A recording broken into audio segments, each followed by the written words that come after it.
राम सिया राम जय जय राम। राम सिया राम जय जय राम। राम सिया राम जय जय राम। सिया राम जय जय राम। प्रणाम सभी को। आज के रामचरितमानस पाठ में आप सभी का फिर से स्वागत है। आज हम लोग 26वां विश्राम पढ़ेंगे। रामचंद्र जी अपनी वानर सेना के साथ लंका पहुंच गए हैं और अब लंका में युद्ध हो रहा है। इस प्रसंग को युद्ध की बातें न सुनकर अपने जीवन से रिलेट करते हुए कि कैसे राक्षस कभी कभी हम पर भारी पड़ते और कैसे उनका संहार करना है, अपने ही भीतर के रावण को अपने ही भीतर के राम से संहार करना है। तो आगे का पाठ मुस्कान से बोलेंगे कि आप शुरू कर लो। प्रणाम सभी को। एक गायत्री मंत्र के साथ आप शुरू कर लो। ॐ भूर्भुवः स्वः तत्सवितुर्वरेण्यं भर्गो देवस्य धीमहि धियो यो नः प्रचोदयात्। जो काल स्वरूप है, दुष्टों के समूह समूह रूपी वन के भस्म करने वाले हैं, गुणों के धाम और ज्ञान घन है, एवं शिवजी और ब्रह्मा जी भी जिनकी सेवा करते हैं, उनसे वैर कैसा। अतः वैर छोड़कर उन्हें जानकी जी को दे दो और कृपा निधान परम स्नेही श्री रामचंद्र जी का भजन करो। रावण को उसके वचन बाण के समान लगे। वह बोला, अरे अभागे, मुंह काला करके यहां से निकल जा। तू बड़ा हो गया, नहीं तो तुझे मार ही डालता। अब मेरी आंखों को अपना मुंह न दिखला।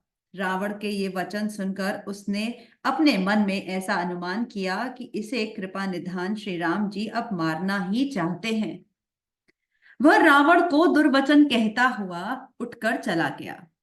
तब मेघनाथ क्रोध पूर्वक बोला, सवेरे मेरी करामात देखना। मैं बहुत कुछ करूंगा, थोड़ा क्या कहूं। जो कुछ वर्णन करूंगा थोड़ा ही होगा। पुत्र के वचन सुनकर रावण को भरोसा आ गया। उसने प्रेम के साथ उसे गोद में बैठा लिया। विचार करते करते ही सबेरा हो गया। वानर फिर चारों दरवाजों पर जा लगे। वानरों ने क्रोध करके दुर्गम किले को घेर लिया। नगर में बहुत ही कोलाहल शोर मच गया। राक्षस बहुत तरह के अस्त्र शस्त्र धारण करके दौड़े और उन्होंने किले पर से पहाड़ों के शिखर ढहाए। उन्होंने पर्वतों के करोड़ों शिखर ढहाए। अनेक प्रकार से गोले चलने लगे। वे गोले ऐसा गहराते हैं जैसे वज्रपात हुआ हो, जैसे बिजली गिरी हो, और योद्धा ऐसे गरजते हैं मानो प्रलय काल के बादल हो। विकट वानर योद्धा भिड़ते हैं, कट जाते हैं, घायल हो जाते हैं, उनके शरीर जर्जर हो जाते हैं। तब भी वे लटते लटते नहीं, हिम्मत नहीं हारते। वे पहाड़ उठाकर उसे किले पर फेंकते हैं। राक्षस जहां के तहां मारे जाते हैं। मेघनाथ ने कानों से ऐसा सुना कि वानरों ने आकर फिर किले को घेर लिया। तब वह वीर किले से उतरा और डंगा बजाकर उनके सामने चला। मेघनाथ ने पुकार कर कहा, समस्त लोकों में प्रसिद्धि धुरंधर कौशलाधीश दोनों भाई कहाँ हैं? नल नील द्विविद सुग्रीव और बल की सीमा अंगद और हनुमान कहाँ हैं? भाई से द्रोह करने वाला विभीषण कहाँ है? आज मैं सबको और उस दुष्टता को तो हठ पूर्वक अवश्य ही मारूंगा। ऐसा कहकर उसने धनुष पर कठिन बाणों का संधान किया और अत्यंत क्रोध करके उसे कान तक खींचा। वह बाणों के समूह छोड़ने लगा, मानो बहुत से पंख वाले सांप दौड़े जा रहे हों। जहां तहां वानर गिरते दिखाई पड़ने लगे। उस समय कोई भी उसके सामने न हो सके। रीछ वानर जहां तहां भाग चले, सबको युद्ध की इच्छा भूल गई। रणभूमि में ऐसा एक भी वानर या भालू नहीं दिखाई पड़ा जिसको उसने प्राण मात्र अवशेष न कर दिया हो, अर्थात जिसके केवल प्राण मात्र ही न बचे हो, बल पुरुषार्थ सारा जाता न रहा हो। फिर उसने सबको 10-10 बाण मारे। वानर वीर पृथ्वी पर गिर पड़े। बलवान और धीर मेघनाथ सिंह के समान नाद करके गरजने लगे। सारी सेना को बेहाल व्याकुल देखकर पवन सुत हनुमान क्रोध करके ऐसा दौड़े मानो स्वयं काल दौड़ा आता हो। उन्होंने तुरंत एक बड़ा भारी पहाड़ उखाड़ लिया और बड़े ही क्रोध के साथ उसे मेघनाद पर छोड़ा। पहाड़ को आते देखकर वे आकाश में उड़ गया। उसके रथ, सारथी और घोड़े सब नष्ट हो गए, चूर चूर हो गए। हनुमान जी उसे बार बार ललकारते हैं, पर वह निकट नहीं आता, क्योंकि वह उनके बल का मर्म जानता था। तब मेघनाथ श्री रघुनाथ जी के पास गया और उसने उनके प्रति अनेकों प्रकार के दुर्वचनों का प्रयोग किया। फिर उसने उन पर अस्त्र शस्त्र तथा और सब हथियार चलाए। प्रभु ने खेल में ही सबको काटकर अलग कर दिया। श्री राम जी का प्रताप सामर्थ्य देखकर वह मूर्ख लज्जित हो गया और अनेकों प्रकार की माया करने लगा, जैसे कोई व्यक्ति छोटा सा सांप का बच्चा हाथ में लेकर गरुड़ को डरावे और उससे खेल करे। शिव जी और ब्रह्मा जी तक बड़े छोटे सभी जिनकी अत्यंत बलवान माया के वश में है, नीच बुद्धि निशाचर उनको अपनी माया दिखलाता है। आकाश में ऊंचे चढ़कर वे बहुत से अंगारे बरसाने लगा। पृथ्वी से जल की धाराएं प्रकट होने लगी। अनेक प्रकार के पिशाच तथा पिशाचनियां नाच नाच कर मारो काटो की आवाज करने लगी। वह कभी तो विष्ठा, पीप, खून, बाल और हड्डियां बरसाता था और कभी बहुत से पत्थर फेंके देता था। फिर उसने धूल बरसाकर ऐसा अंधेरा कर दिया कि अपना ही पसारा हुआ हाथ नहीं सूझाता था। माया देखकर वानर अकुला उठे। वे सोचने लगे कि इस हिसाब से इसी तरह रहा तो सबका मरण आ बना। यह कौतुक देखकर श्री राम जी मुस्कुराए। उन्होंने जान लिया कि सब वानर भयभीत हो गए हैं। तब श्री राम जी ने एक ही बाण से सारी माया काट डाली, जैसे सूर्य अंधकार के समूह को हर लेता है। तदंतर उन्होंने कृपा भरी दृष्टि से वानर भालुओं की ओर देखा, जिससे वे ऐसे प्रबल हो गए कि रण में रोकने पर भी नहीं रुकते थे। श्री राम जी से आज्ञा मांगकर अंगद आदि वानरों के साथ हाथों में धनुष बाण लिए हुए श्री लक्ष्मण जी क्रुद्ध होकर चले। उनके लाल नेत्र हैं, चौड़ी छाती और विशाल भुजाएं हैं। हिमाचल पर्वत के समान उज्जवल गौरव वर्ण शरीर कुछ ललाई लिए हुए है। इधर रावण ने भी बड़े बड़े योद्धा भेजे, जो अनेकों अस्त्र शस्त्र लेकर दौड़े। पर्वत, नख और वृक्ष रूपी हथियार धारण किए हुए वानर श्री रामचंद्र जी की जय, श्री रामचंद्र जी की जय पुकार कर दौड़े। वानर और राक्षस जब जोड़ी से जोड़ी भिड़ गए, इधर और उधर दोनों ओर जय की इच्छा कम न थी, अर्थात प्रबल थी। वानर उनको घूंसों और लातों से मारने लगे, दांतों से काटने लगे। विजयशील वानर उन्हें मारकर फिर डांटते भी हैं। मारो मारो, पकड़ो पकड़ो, पकड़ कर मार दो, सिर तोड़ दो और भुजाएं पकड़कर उखाड़ लो। नवों खंडों में ऐसी आवाज भरी रही है। प्रचंड रुंड धड़ जहां तहां दौड़ रहे हैं। आकाश में देवतागण यह कौतुक देख रहे हैं। उन्हें कभी खेद होता है और कभी आनंद। खून गड्ढों में भर भर कर जम गया है और उस पर धूल उड़कर पड़ रही है। वह दृश्य ऐसा है मानो अंगारों के ढेरों पर राख छा रही हो। घायल वीर कैसे शोभित हैं, जैसे फूले हुए पलास के पेड़। लक्ष्मण और मेघनाथ दोनों योद्धा अत्यंत क्रोध करके एक दूसरे से भिड़ते हैं। एक दूसरे को कोई किसी को जीत नहीं सकता। राक्षस छल बल माया और अनीति अधर्म करता है। तब भगवान अनंत जी लक्ष्मण जी क्रोधित हुए और उन्होंने तुरंत उसके रथ को तोड़ डाला और सारथी को टुकड़े टुकड़े कर दिया। शेष जी, लक्ष्मण जी उस पर अनेक प्रकार से प्रहार करने लगे। राक्षस के प्राण मात्र शेष रह गए। रावण पुत्र मेघनाथ ने मन में अनुमान किया कि अब तो प्राण संकट आ बना, ये मेरे प्राण हर लेंगे। तब उसने वीर घातिनी शक्ति चलाई। वह तेजपूर्ण शक्ति लक्ष्मण जी की छाती में लगी। शक्ति के लगने से उन्हें मूर्छा आ गई। तब मेघनाथ भय छोड़कर उनके पास चला गया। मेघनाथ के समान 100 करोड़ अगणित योद्धा उन्हें उठा रहे हैं, परंतु जगत के आधार श्री शेष जी लक्ष्मण जी उनसे कैसे उठते। तब वे लजाकर चले गए। शिव जी कहते हैं, हे गिरिजे सुनो, प्रलय काल में जिन शेष नाग के क्रोध की अग्नि 14 भुवनों को तुरंत ही जला डालती है, और देवता, मनुष्य तथा समस्त चराचर जीव जिनकी सेवा करते हैं, उनको संग्राम में कौन जीत सकता है। इस लीला को वही जान सकता है जिस पर श्री राम जी की कृपा हो। संध्या होने पर दोनों ओर की सेनाएं लौट पड़ी। सेनापति अपनी अपनी सेनाएं संभालने लगे। व्यापक ब्रह्म अजय संपूर्ण ब्रह्मांड के ईश्वर और करुणा की खान श्री रामचंद्र जी ने पूछा, लक्ष्मण कहाँ हैं? तब तक हनुमान उन्हें ले आए। छोटे भाई को इस दशा में देखकर प्रभु ने बहुत ही दुख माना। जामवान ने कहा, लंका में सुषेण वैद्य रहता है, उसे ले आने के लिए किसको भेजा जाए?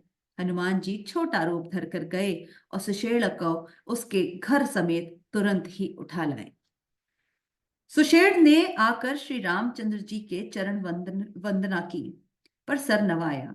उसने पर्वत और औषध का नाम बताया और कहा कि हे पवन पुत्र, औषधि लेने जाओ।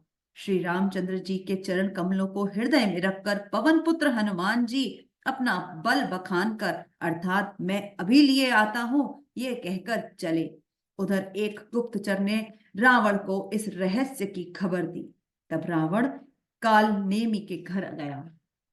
रावण ने उसको सारा मर्म हाल बतलाया। काल नेमी ने सुना और बार बार सिर पीटा, खेद प्रकट किया। उसने कहा, तुम्हारे देखते देखते जिसने नगर जला डाला, उसका मार्ग कौन रोक सकता है? श्री रघुनाथ जी का भजन करके तुम अपना कल्याण करो। हे नाथ, झूठी बकवाद छोड़ दो। नेत्रों को आनंद देने वाले नीलकमल के समान सुंदर श्याम शरीर को अपने हृदय में रखो।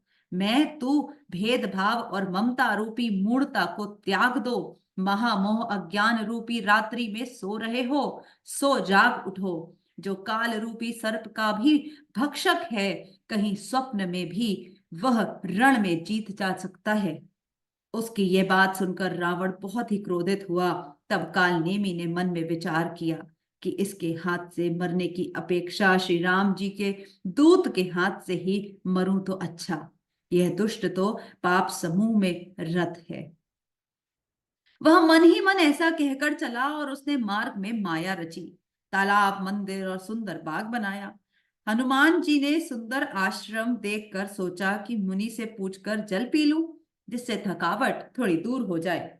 राक्षस वहां कपट से मुनि का वेश बनाए विराजमान था। वह मूर्ख अपनी माया से मायापति के दूतों को मोहित करना चाहता था। मारुति ने उसके पास जाकर मस्तक नवाया। वह श्री राम जी के गुणों की कथा कहने लगा। वह बोला, रावण और राम में महान युद्ध हो रहा है। राम जी जीतेंगे, इसमें संदेह नहीं है।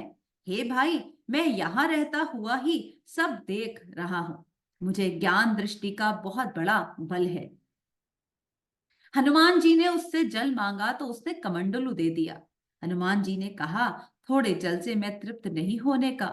तब वह बोला, तालाब में स्नान करके तुरंत लौट आओ तो मैं तुम्हें दीक्षा दूं, जिससे तुम ज्ञान प्राप्त करो।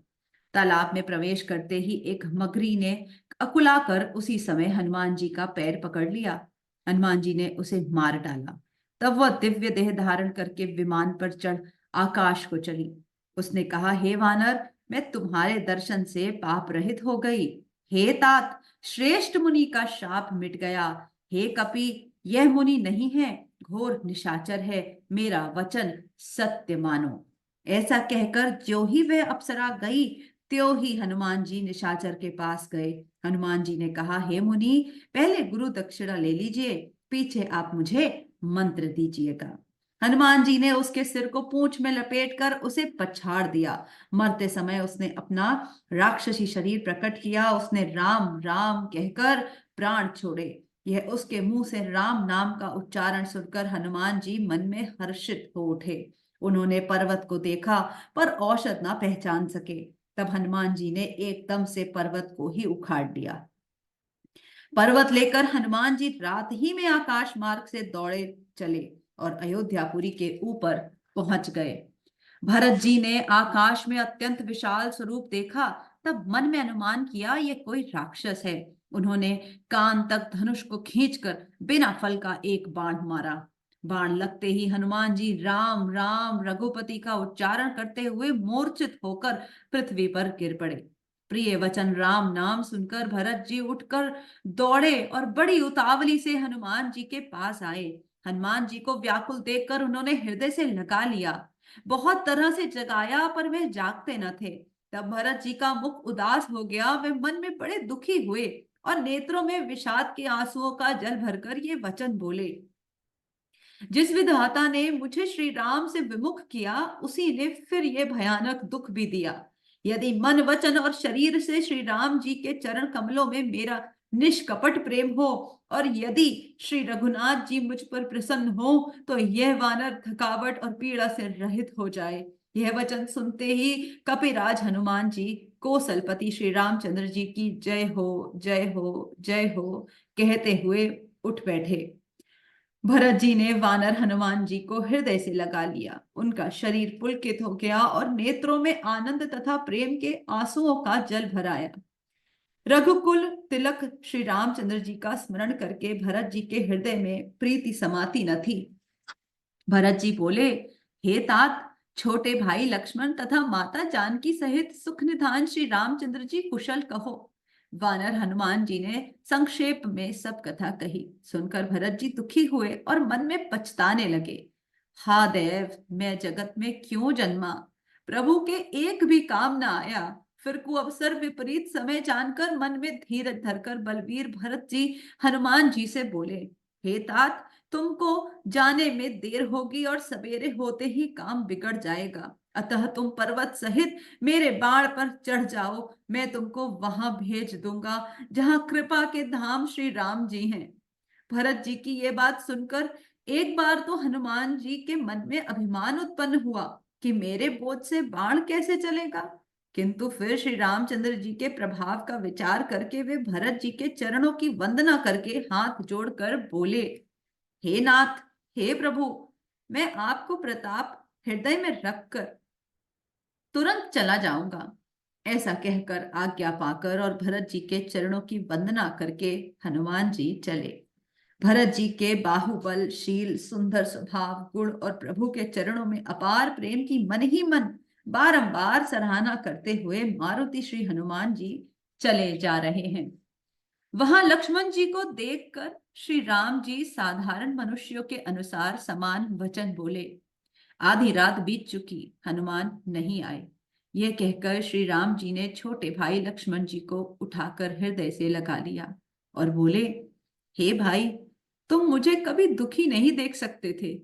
तुम्हारा स्वभाव सदा से ही कोमल था।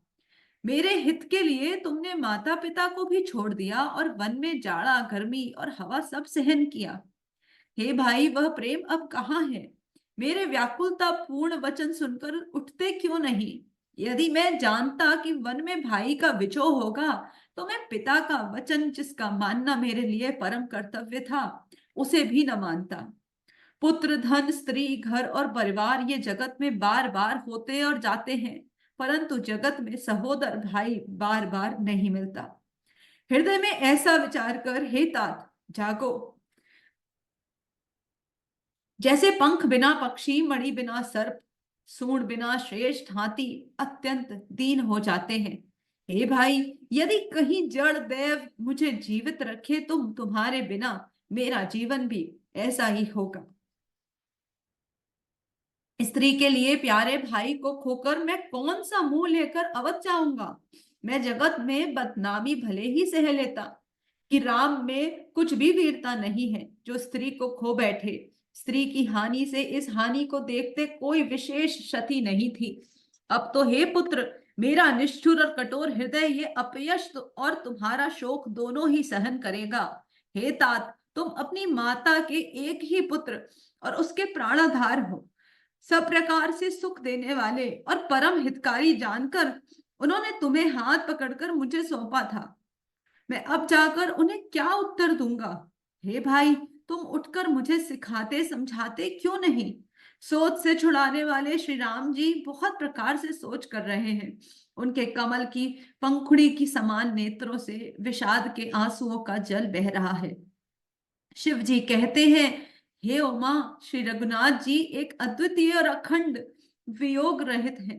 भक्तों पर कृपा करने वाले भगवान ने लीला करके मनुष्य की दशा दिखलाई है। प्रभु के लीला के लिए किए गए प्रलाप को कानों से सुनकर वानरों के समूह व्याकुल हो गए। इतने में ही हनुमान जी आ गए, जैसे करुण रस के प्रसंग में वीर रस का प्रसंग आ गया हो। श्री राम जी हर्षित होकर हनुमान जी से गले लगकर मिले। प्रभु परम सुजान, चतुर और अत्यंत ही कृतज्ञ हैं। तब वैद्य सुषेण ने तुरंत उपाय किया, जिससे लक्ष्मण जी हर्षित होकर उठ बैठे। प्रभु भाई को हृदय से लगाकर मिले। भालू और वानरों के समूह सब हर्षित हो गए। फिर हनुमान जी ने वैद्य को उसी प्रकार वहां पहुंचा दिया जिस प्रकार वह उस बार पहले उसे ले आए थे। यह समाचार जब रावण ने सुना, तब उसने अत्यंत विषाद से बार बार सिर पीटा। वह व्याकुल होकर कुंभकर्ण के पास गया और बहुत से उपाय करके उसने उसको जगाया। कुंभकर्ण जगा, उठ बैठा। वह कैसा दिखाई देता है, मानो स्वयं काल ही शरीर धारण करके बैठा हो। कुंभकर्ण ने पूछा, हे भाई, कहो तो तुम्हारे मुख सूख क्यों रहे हैं? उस अभिमानी रावण ने उससे जिस प्रकार से वह सीता को हर लाया था, तब से अब तक की सारी कथा कही। फिर कहा, हे तात, वानरों ने सब राक्षस मार डाले, बड़े बड़े योद्धाओं का भी संहार कर डाला। दुर्मुख देव शत्रु, देवांतक, मनुष्य भक्षक, नरांतक, भारी योद्धा, अतिकाय और अकंपन तथा महोदर आदि दूसरे सभी रणधीर वीर रणभूमि में मारे गए। तब रावण के वचन सुनकर कुंभकर्ण बिलख कर दुखी हुए और बोला, अरे मूर्ख, जगत जननी जानकी को हर लाकर अब तू कल्याण चाहता है? हे राक्षस राज, तूने अच्छा नहीं किया। अब आकर मुझे क्या जगाया? हे तात, अब भी अभिमान छोड़ दे। श्री राम जी को भेजो तो कल्याण होगा। हे रावण, जिनके हनुमान सरीखे सेवक हैं, वे श्री रघुनाथ जी क्या मनुष्य हैं? हाय भाई, तूने बुरा किया जो पहले ही आकर मुझे ये हाल नहीं सुनाया।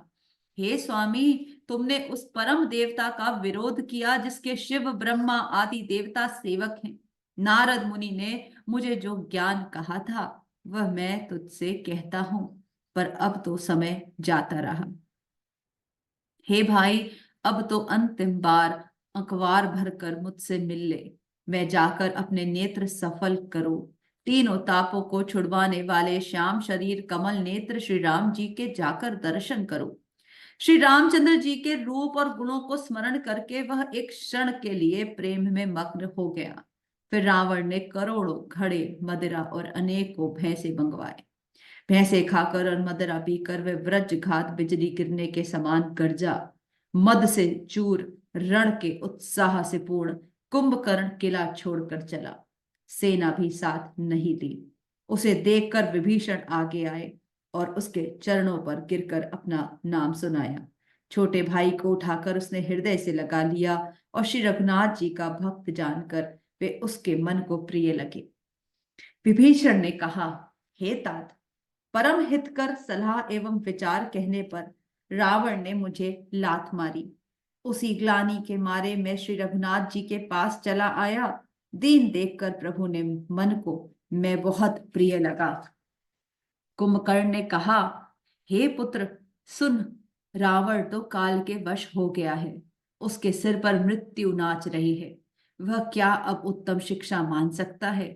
हे विभीषण, तू धन्य है, धन्य है, धन्य है। हे तात, तू राक्षस कुल का भूषण हो गया। हे भाई, तूने अपने कुल को दैदीप्यमान कर दिया, जो शोभा और सुख के समुद्र श्री राम जी को भजा। मन, वचन और कर्म से कपट छोड़कर रणधीर और श्री राम जी का भजन करना। हे भाई, मैं काल मृत्यु के वश हो गया हूं। मुझे अपना पराया नहीं सूझता, इसलिए अब तुम जाओ। भाई के वचन सुनकर विभीषण लौट गए और वहां आए जहां त्रिलोकी के भूषण श्री राम जी थे। विभीषण ने कहा, हे नाथ, पर्वत के समान विशाल देह वाला रणधीर कुंभकर्ण आया है। वानरों ने जब कानों से इतना सुना, तब वे बलवान किलकार कर हर्ष ध्वनि करके दौड़े। वृक्ष और पर्वत उखाड़ कर उठा लिए। और क्रोध से दांत कटा कटा कर उन्हें उसके ऊपर डालने लगे। रीछ वानर एक एक बार में ही करोड़ों पहाड़ों को के शिखरों से उस पर प्रहार करते हैं, परंतु इससे न तो उसका मन ही मूड़ा विचलित हुआ और न शरीर ही टाले टला। जैसे मदार के फल को मार मार से हाथी पर कुछ भी असर नहीं होता। तब हनुमान जी ने उसे एक घूंसा मारा, जिससे वह व्याकुल होकर पृथ्वी पर गिर पड़ा और सिर पीटने लगा। फिर उसने उठकर हनुमान जी को मारा। वे चक्कर खाकर तुरंत ही पृथ्वी पर गिर पड़े। फिर उसने नल नील को पृथ्वी पर पछाड़ दिया और दूसरे योद्धाओं को भी जहां तहां पटक पटक कर डाल दिया। वानर सेना भाग चली, सब अत्यंत भयभीत हो गए, कोई सामने नहीं आता। सुग्रीव समेत अंगद आदि वानरों को मूर्छित करके फिर वह अपरामित बल की सीमा कुंभकर्ण वनराज सुग्रीव को कांख में दबाकर चला। शिव जी कहते हैं, हे उमा, श्री रघुनाथ जी वैसे ही नर लीला कर रहे हैं जैसे गरुड़ सर्पों के समूह में मिलकर खेलता हो, जो भावों के इशारे से मात्र बिना परिश्रम के ही काल को भी खा जाता है। उसे कहीं ऐसी लड़ाई शोभा देती है? भगवान इसके द्वारा जगत को पवित्र करने वाली वह कीर्ति फैलाएंगे जिसे गा गा कर मनुष्य भव सागर से तर जाएंगे। मूर्छा जाती रही, तब मारुति हनुमान जी जागे और फिर वे सुग्रीव को खोजने लगे। सुग्रीव की भी मूर्छा दूर हुई, तब वह मुर्दे से होकर खिसक गए, कांख से नीचे गिर पड़े। कुंभकर्ण ने उनको मृतक जाना। उन्होंने कुंभकर्ण के नाक कान दांतों को से काट लिया और फिर गरज कर आकाश की ओर चले। तब कुंभकर्ण ने जाना, उसने सुग्रीव का पैर पकड़कर उनको पृथ्वी पर पछाड़ दिया। फिर सुग्रीव ने बड़ी फुर्सत से उठकर उसको मारा और तब बलवान सुग्रीव प्रभु के पास आए और बोले, कृपा निधान प्रभु की जय हो, जय हो, जय हो। नाक कान काटे गए, ऐसा मन में जानकर बड़ी ग्लानि हुई और वह क्रोध करके लौटा। एक तो वह स्वभाव आकृति से ही भयंकर था और फिर बिना नाक कान का होने से और भी भयानक हो गया। उसे देखते ही वानरों की सेना में भय उत्पन्न हो गया। रघुवंश मणि की जय हो, जय हो, जय हो, ऐसा पुकार कर वानर हूं करके दौड़े और सबने एक ही साथ उस पर पहाड़ और वृक्षों के समूह छोड़े। रण के उत्साह में कुंभकर्ण विरुद्ध होकर उनके सामने ऐसा चला मानो क्रोधित होकर काल ही आ रहा हो। वह करोड़ करोड़ वानरों को एक साथ पकड़ पकड़ कर खाने लगा। वे उसके मुंह में इस तरह घुसने लगे मानो पर्वत की गुफाओं में टिड्डियां समा रही हों। करोड़ों वानरों को पकड़कर उसने शरीर से मसल डाला, करोड़ों को हाथों से मलकर पृथ्वी की धूल में मिला दिया। पेट में गए हुए भालू और वानरों के ठक ठक के उसके मुख नाक और कानों की राह से निकल निकल कर भाग रहे हैं। रण के मद में मत्त राक्षस कुंभकर्ण इस प्रकार गर्वित हुआ मानो विधाता ने उसको सारा विश्व अर्पण कर दिया हो और उसे वह ग्रास कर दिया जाएगा। सब योद्धा भाग खड़े हुए, वे लौटाए भी नहीं लौटते। आंखों से उन्हें सूझ नहीं पड़ता और पुकारने से सुनते नहीं। कुंभकर्ण ने वानर सेना को तितर बितर कर दिया। यह सुनकर राक्षस सेना भी दौड़ी। श्री रामचंद्र जी ने देखा कि अपनी सेना व्याकुल है और शत्रु की नाना प्रकार की सेना आ गई। तब कमल नयन श्री राम जी बोले, हे सुग्रीव, हे विभीषण और हे लक्ष्मण, सुनो, तुम सेना के को संभालना, मैं इस दुष्ट के बल और सेना को देखता हूं। हाथ में शाणंग के धनुष और कमर में तरकस सजकर श्री रघुनाथ जी शत्रु सेना को दलन करने चले। प्रभु ने पहले तो धनुष का टंकार किया, जिसकी भयानक आवाज सुनते ही शत्रुदल बहरा हो गया।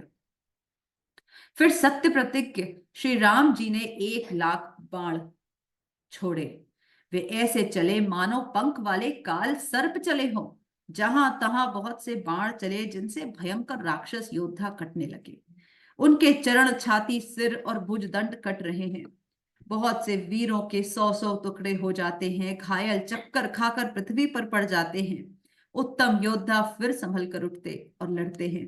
बाण लगते ही वे मेघ की तरह गरजते हैं। बहुत से तो कठिन बाण को देखकर ही भाग जाते हैं। बिना मुंड सिर के प्रचंड रुंड धड़ दौड़ रहे हैं और पकड़ो पकड़ो, मारो मारो का शब्द करते हुए चिल्ला रहे हैं। प्रभु के बाणों ने क्षण मात्र में भयानक राक्षसों को काट कर रख दिया। फिर वे सब बाण लौटकर श्री रघुनाथ जी के तरकस में वापस घुस गए। कुंभकर्ण ने मन में विचार कर देखा कि श्री राम जी ने क्षण मात्र में राक्षसी सेना का संहार कर डाला। तब वह महाबली वीर अत्यंत क्रोधित हुआ और उसने गंभीर सिंहनाद किया। वह क्रोध करके पर्वत उखाड़ लेता है और जहां भारी भारी वानर योद्धा होते हैं वहां डाल देता। बड़े बड़े पर्वतों को आते देखकर प्रभु ने उनके बाणों से काटकर धूल के समान चूर चूर कर डाला। फिर श्री रघुनाथ जी ने क्रोध करके धनुष को तान कर बहुत से अत्यंत भयानक बाण छोड़े। वे बाण कुंभकर्ण के शरीर में घुसकर पीछे से इस प्रकार निकल जाते हैं कि उनका पता ही नहीं चलता।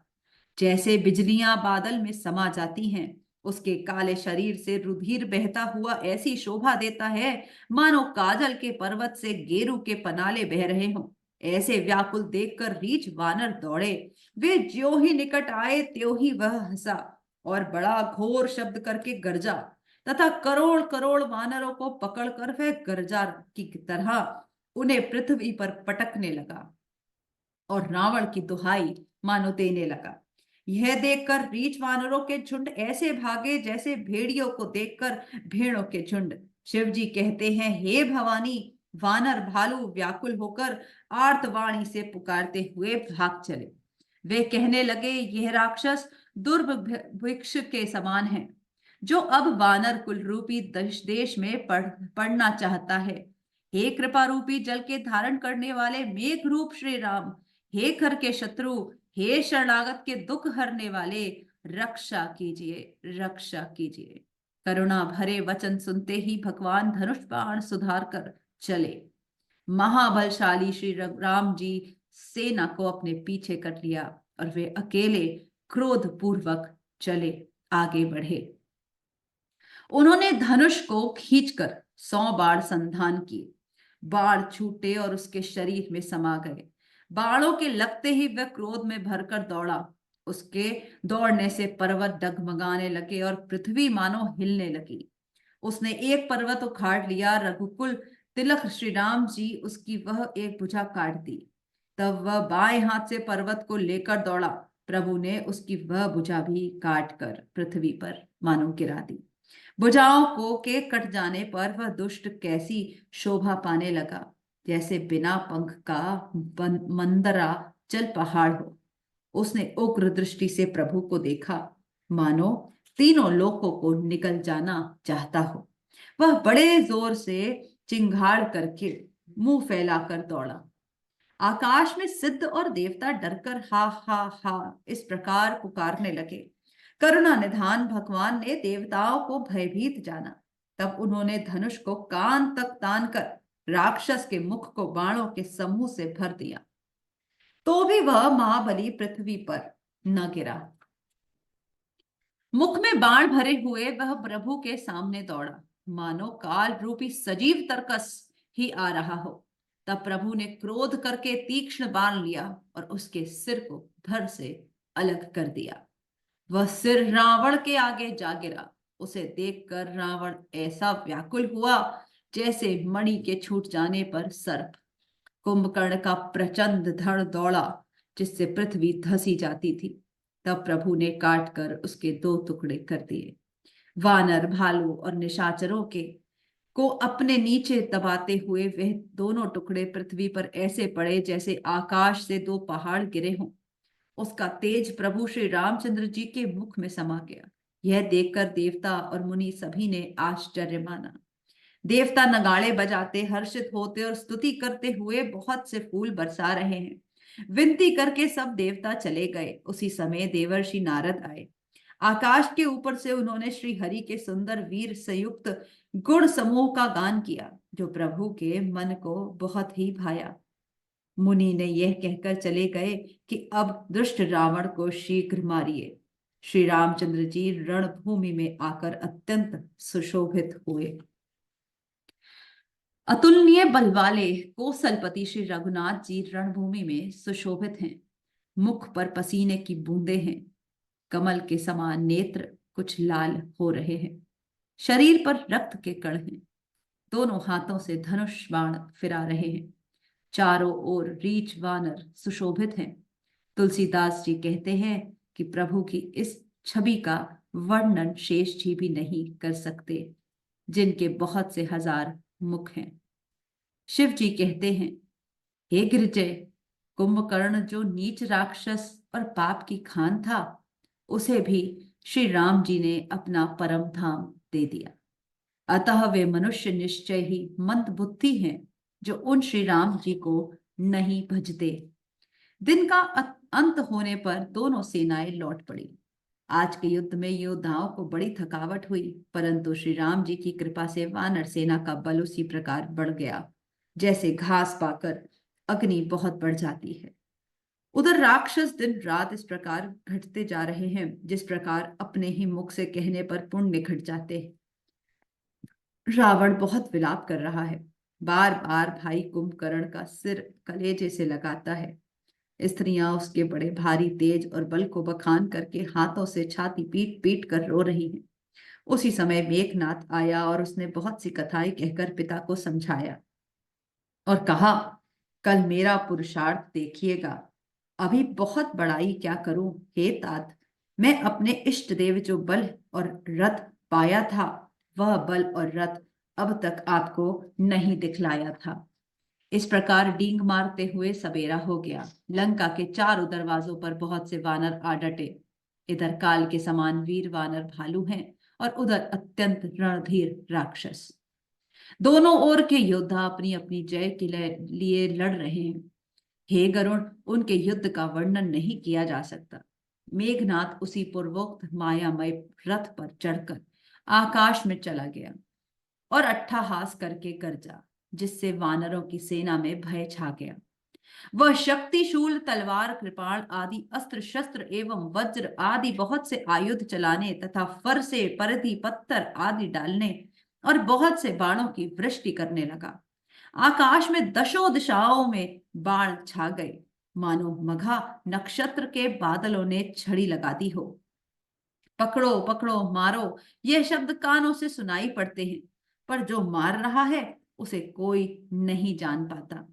पर्वत और वृक्षों को लेकर वानर आकाश में दौड़े जाते हैं, पर उसे देख नहीं पाते। इससे दुखी होकर लौट आते हैं। मेघनाथ ने माया के बल से अटपटी घाटियों, रास्तों और पर्वत कंधारों को बाणों के पिंजरे बना दिए। बाणों से उसे छा दिया। अब कहाँ के जाए, ये सोचकर रास्ता ना पाकर वानर वानर व्याकुल हो जाते हैं, मानो पर्वत इंद्र की कैद में पड़े हों। मेघनाथ ने मारुति, हनुमान, अंगद, नल और नील आदि सभी बलवानों को व्याकुल कर दिया। फिर उसने लक्ष्मण जी, सुग्रीव और विभीषण को बाणों से मारकर उनके शरीरों को चलनी कर दिया। फिर वह श्री रघुनाथ जी से लड़ने लगा। वह जो बाण छोड़ता है वे सांप होकर लगते हैं। जो स्वतंत्र, अनंत और अखंड और निर्विकार हैं, वे खर के शत्रु श्री राम जी लीला से नागपाश के वश में हो गए, उससे बंध गए। श्री रामचंद्र जी सदा स्वतंत्र एक अद्वितीय भगवान हैं। वे नट की तरह अनेकों प्रकार की दिखावटी चरित्र करते हैं। रण की शोभा के लिए प्रभु ने अपने को नागपाश में बांध लिया, क्योंकि उससे देवताओं को बड़ा भय हुआ। शिव जी कहते हैं, हे गिरिजय, जिनका नाम जपकर मुनि भव जन्म मृत्यु की फांसी को काट डालते हैं, वे सर्वव्यापक और विश्व निवास करने विश्व के आधार पर प्रभु कहीं बंधने में आ सकते हैं। हे भवानी, श्री राम जी की इन सगुण लीलाओं के विषय में बुद्धि और वाणी के बल से तर्क निर्णय नहीं किया जा सकता। ऐसा विचार कर जो तत्वज्ञानी और विरक्त पुरुष हैं, वे सब तर्क शंका छोड़कर श्री राम जी का भजन ही करते हैं। मेघनाथ ने सेना को व्याकुल कर दिया। फिर वह प्रकट हो गया और दुर्वचन करने लगा। इस पर जामवान ने कहा, अरे दुष्ट, खड़ा रह। यह सुनकर उसे बड़ा क्रोध आया। अरे मूर्ख, मैंने बूढ़ा जानकर तुझे छोड़ दिया था। अरे अधम, अब तू मुझी को ललकारने लगा। ऐसा कहकर उसने चमकता हुआ त्रिशूल चलाया। जामवान उसी त्रिशूल को हाथ से पकड़कर दौड़ा और उसे मेघनाथ की छाती पर दे मारा। वह देवताओं का शत्रु चक्कर खाकर पृथ्वी पर गिर पड़ा। जामवान ने वह फिर क्रोध में भरकर पैर पकड़कर उसको घुमाया और पृथ्वी पर पटक कर उसे अपना बल दिखलाया, किंतु वरदान के प्रताप से वह मारे नहीं मरता। तब जामवान ने उसका पैर पकड़कर उसे लंका पर फेंक दिया। इधर देव ऋषि नारद जी ने गरुड़ को भेजा। वे तुरंत ही श्री राम जी के पास आ पहुंचे। पक्षीराज गरुड़ जी सब माया सर्पों के समूह को पकड़कर खा गए। तब सब वानरों के झुंड माया से रहित होकर हर्षित हुए। पर्वत, वृक्ष, पत्थर और नख धारण किए वानर क्रोधित होकर दौड़े। निशाचर विशेष व्याकुल होकर भाग चले और भाग कर किले पर चढ़ गए। मेघनाथ की मूर्छा छूटी, तब पिता को देखकर उसे बड़ी शर्म लगी। मैं अजय अजय होने की यज्ञ करूं, ऐसा मन में निश्चय करके वे तुरंत शेष पर्वत की गुफाओं में चला गया। यहाँ विभीषण ने यह सलाह विचारी कि श्री रामचंद्र जी से कहा, हे अतुलनीय बलवान उदार प्रभु, देवताओं को सताने वाला दुष्ट मायावी मेघनाथ अपवित्र यज्ञ कर रहा है। हे प्रभु, यदि वह यज्ञ सिद्ध हो पाएगा तो हे नाथ, फिर मेघनाथ जल्दी जीता न जा सकेगा। यह सुनकर श्री रघुनाथ जी बहुत सुख माना और अंगद आदि बहुत से वानरों को बुलाया और कहा, हे भाइयों, सब लोग लक्ष्मण के साथ जाओ और जाकर यज्ञ को विध्वंस करो। हे लक्ष्मण, संग्राम में तुम उसे मारना। देवताओं को भयभीत देखकर मुझे बड़ा दुख है। हे भाई सुनो, उसको ऐसे बल और बुद्धि के उपाय से मारना जिससे निशाचर का नाश हो। हे जमवान, सुग्रीव और विभीषण, तुम तीनों जने सेना समेत इनके साथ रहना। इस प्रकार जब श्री रघुवीर ने आज्ञा दी, तब कमर में तर कसकस कर और धनुष सजाकर चढ़ाकर रणधीर श्री लक्ष्मण जी प्रभु के प्रताप को हृदय में धारण करके मेघ के समान गंभीर वाणी बोले, यदि मैं आज उसे बिना मारे आऊंगा तो श्री रघुनाथ जी का सेवक न कहलाऊंगा। यदि सैकड़ों शंकर भी उसकी सहायता करें तो भी श्री रघुवीर की दुहाई है, आज मैं उसे मार ही डालूंगा। श्री रघुनाथ जी के चरणों में सिर निवाकर शेष अवतार श्री लक्ष्मण जी तुरंत चले। उनके साथ अंगद, नील, मयंद, नल और हनुमान आदि उत्तम योद्धा थे। वानरों ने जाकर देखा कि वह बैठा हुआ खून और भैंसों की आहुति दे रहा है। वानरों ने सब यज्ञ विध्वंस कर दिया। फिर भी जब वह नहीं उठा तब वे उसी प्रशंसा करने लगे। इतने पर वह न उठा, तब उन्होंने जाकर उसके बाल पकड़े और लातों से मार मार कर वे भाग चले। वह त्रिशूल लेकर दौड़ा। तब वानर भागे और वहां आ गए जहां आगे लक्ष्मण जी खड़े थे। वह अत्यंत क्रोध का मारा हुआ आया और बार बार भयंकर शब्द करके गरजने लगा। मारुति, हनुमान और अंगद क्रोध करके दौड़े। उसने छाती में त्रिशूल मारकर दोनों को धरती पर गिरा दिया। फिर उसने प्रभु श्री लक्ष्मण जी पर प्रचंड त्रिशूल छोड़ा। अनंत श्री लक्ष्मण जी ने बाण मारकर उसके दो टुकड़े कर दिए। हनुमान जी और युवराज अंगद फिर उठकर क्रोध करके उसे मारने लगे, पर उसे चोट न लगी। शत्रु मेघनाथ मारे नहीं मरता। यह देखकर जब वीर लौटे तब वह घोर चिंगाड़ करके दौड़ा। उसे क्रुद्ध काल की तरह आता देखकर लक्ष्मण जी ने भयानक बाण छोड़े। वज्र के समान बाणों को आते देखकर वह दुष्ट तुरंत अंतर्ध्यान हो गया और फिर भांति भांति के रूप धारण करके युद्ध करने लगा। वह कभी प्रकट होता और कभी छिप जाता था। शत्रु को पराजित न होता देखकर वानर डरे। तब सर्पराज शेष जी, लक्ष्मण जी बहुत ही क्रोधित हुए। लक्ष्मण जी ने मन में यह विचार दृढ़ किया कि इस पापी को मैं बहुत खेला चुका, अब और अधिक खिलाना अच्छा नहीं। अब तो इसे समाप्त ही कर देना चाहिए। कौशलपति श्री राम जी के प्रताप का स्मरण करके लक्ष्मण जी ने वीरोचित दर्प करके बाण का संधान किया। बाण छोड़ते ही उसकी छाती के बीच में लगा। मरते समय उसने सब कपट त्याग दिया। राम के छोटे भाई लक्ष्मण कहाँ हैं? राम कहाँ हैं? ऐसा कहकर उसने प्राण छोड़ दिए। अंगद और हनुमान कहने लगे, तेरी माता धन्य है, धन्य है, धन्य है, जो तू लक्ष्मण जी के हाथों मरा और मरते समय श्री राम लक्ष्मण को स्मरण करके तूने उनके नामों का उच्चारण किया। हनुमान जी ने उसको बिना ही परिश्रम के उठा लिया और लंका के दरवाजे पर रख कर वे लौट आए। उसका मरना सुनकर देवता और गंधर्व आदि सब विमानों पर चढ़कर आकाश में आए। वे फूल बरसाकर नगाड़े बजाते हैं और श्री रघुनाथ जी का निर्मल यश गाते हैं।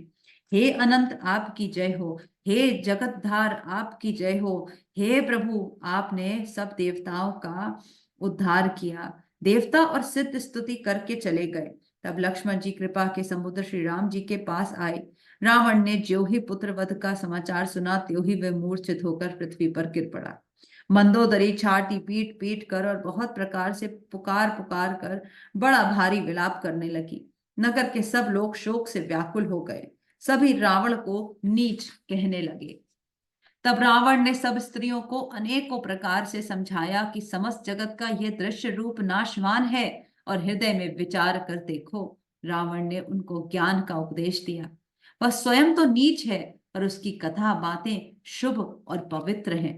दूसरों को उपदेश देने में तो बहुत लोग निपुण होते हैं, पर ऐसे लोग अधिक नहीं हैं जो उपदेश दे के अनुसार आचरण भी करते हैं। रात बीत गई, सवेरा हुआ। रीछ वानर फिर चारों दरवाजों पर जा डटे। योद्धाओं को बुलाकर दशमुख रावण ने कहा, लड़ाई में शत्रु के सम्मुख जिसका मन डावाडोल हो, अच्छा है वह अभी भाग जाए। युद्ध में जाकर विमुख होने भागने में भलाई नहीं।